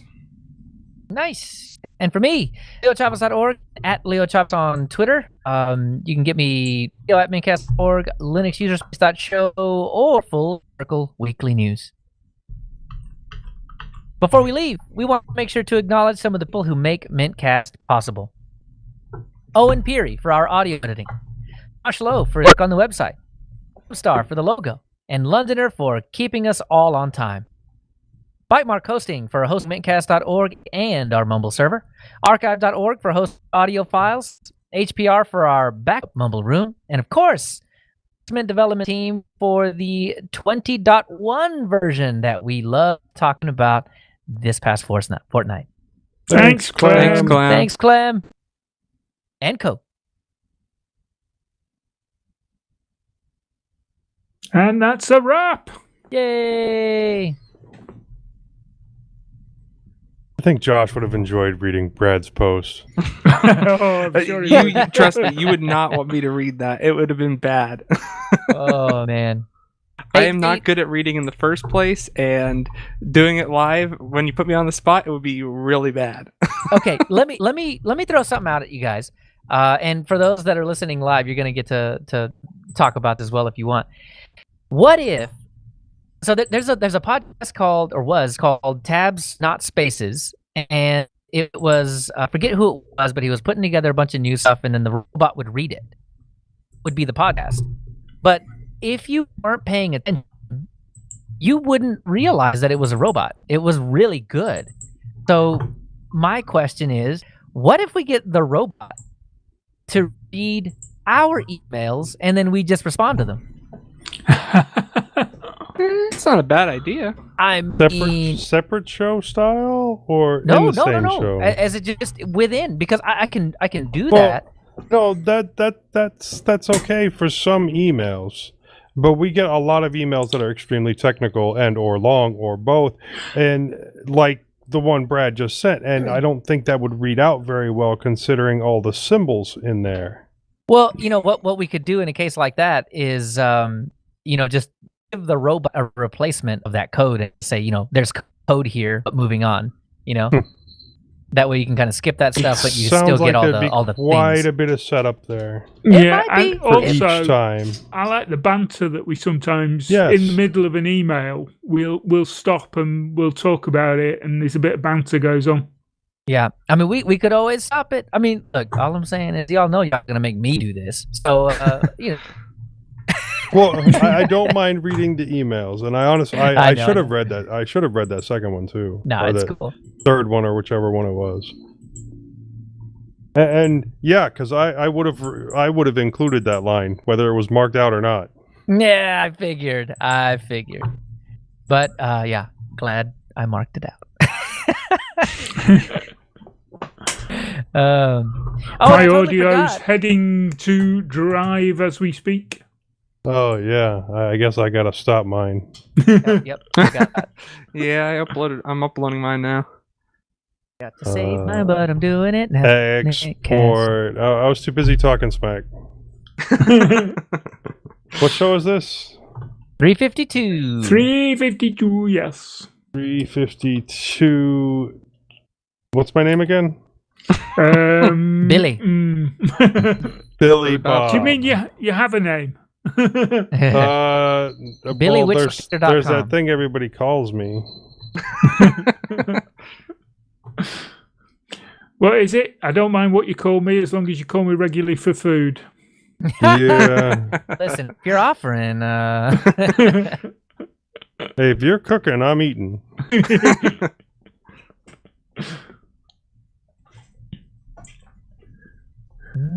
okay. Man, I'm trying to get 2,000 calories in today. Burnt or ate? Eaten, yes. Oh, okay. Eaten. Wait, hold on. Are you looking for? Is that less or more than you normally do? Right now, over the last couple of weeks, that's more. I've been dude, I didn't even think been about cutting? it. Yeah, I lost like 15 pounds in a month. Woo! Yeah, Wow. and that's actually probably too much and not healthy because it'll also cost you some muscle mass. Yeah. So instead of between 700 and 1100 calories, I'm trying to bump it up to 2,000 for a couple of days, and then maybe go between 1,500 and 2,000 for a while. Are you doing keto? No, I was in the past You doing shouldn't be going keto. as low as even 1,100. Well, the thing is I'm doing that whole volume eating thing that we were talking about the other day. So it's low calorie, large volume food. And yeah, that's why I'm having a bit of a difficulty getting up to that number of calories. Believe it or not, spinach is very filling without having very many calories. Yeah, I was gonna say it's Yeah, because that's it one like thing I Do you explains eat a little bit, cheese? but Do you eat cheese? I'm trying to stay away from fats, not all fats, but high volume fats and trans fats, because my cholesterol is high. So once that gets back under control, I love cheese. olive oil I dressing. really do. Yeah. I'm a big fan of sharp cheddars, the Irish soda cheeses. Oh Yeah. I haven't like tried cheese. the Irish soda ones. Dude, yeah, I love sharp cheddar. Like extra sharp is my favorite. yes, absolutely. yeah. Speaking of olive oil dressings, pretty much any vinaigrette I love. I can't get enough of that kind of. It's so I good. agree with you there. But It's good. with this volume eating diet that I'm trying out, 300 calories worth of 4 slices of French toast is actually really good. And then the avocado half a as well. pound of homemade ice cream, which is less than 500 calories. Things like avocado will bump up your calorie count for Yeah, they will. as well. Avocado is extremely calorie dense, though. Yeah, but it's good calories. It's good Yeah. calories. Yeah. Yeah, And I do we love, were talking I love about any kind of eggs avocado. and how all the nutrients are in the yolk. The thing about that is all the calories are also in the yolk. That's why Yeah. you eat an egg right there. Yeah. Mhm. So I could easily add some more calories by doing whole eggs instead of egg whites. But I'm also trying to find my maintenance calories. And while there are plenty of calculators online, they're not going to be correct. So, I Well, use because one. everybody's a little different. right. Everybody has different speed metabolisms. It's that simple. Mm-hmm. You can't You got to just figure out what enter works for in- you. You can't just enter in your age, your weight, and your activity level and expect it to, be anywhere near accurate. But no, that website needs advertisement money, so you need to go there and be fooled. Go, go, go. Yeah. But yeah, 700 calories is way too low for, Oh yeah, humans. for anything. That's a lot. That's really low. Yeah. But yeah, I wasn't even thinking about it, and it just kind of happened for a couple of days in a row. I think there was actually one 500 calorie day. Ooh. Yeah. Now, have you been and doing this for a while now? a I month? would be too hungry. A month. Yeah, I would get hungry. That's the thing. I can't That's the not whole eat. point of volume eating. You're Oh. eating quite a lot. It's just low calorie foods. It's just things like Right. celery and greens and Well, and chicken breast and, Chicken breast. Yeah. and Yeah, but that's the turkey thing about those, and- right? It's like barely any salt, barely any pepper, and absolutely nothing else. Oh, dude. Right. Oh, No well, fried. And what do you like? White We're rice? actually- Ooh, boy. No, I don't like white rice, and Really? that's not included. It's actually high carb, but no, I'm eating things like ice cream, brownies. Brownies are French high carb. What do you mean? toast. Oh, rice. Oh, okay. Homemade brownies that are high protein, high fiber, low calorie. Gotcha. And You- ice you- cream? That's some carbs. Homemade. I'm not completely cutting out carbs. I'm just trying not to overdo it. Right. Right. So homemade, high protein, high fiber ice cream. wow. Hey, which if you is can do it at absolutely home, that's good. delicious. And made with, fruit, actual frozen fruit. So Yeah. No added sugar. Right. And that's another thing that I'm trying to avoid is the added Mhm. sugar. Yeah. Yeah. I don't I mind try That'll, to that'll avoid get sugar, you every time. but I might have to toss in a hot pocket today just to get my calories up.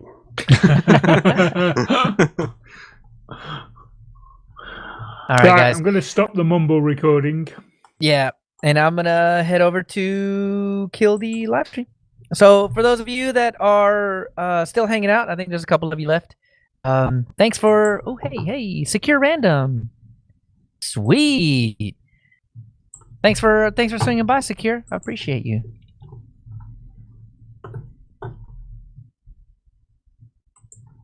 And everybody else that swung by and is still hanging out, thank y'all for coming in, listening, all that fun stuff. Enjoyed having you here. And yeah, we'll see you next time. We'll see you in 2 weeks. Leo. Yeah. When you come back, I have a question about the hypnotics. Oh, sure. All right. I'm probably not the right guy to ask, but I'll answer you anyway. Whether Well, that's I'll I don't know. ask the or other not. guys, but when you come back, I'll ask you. Sweet. All right.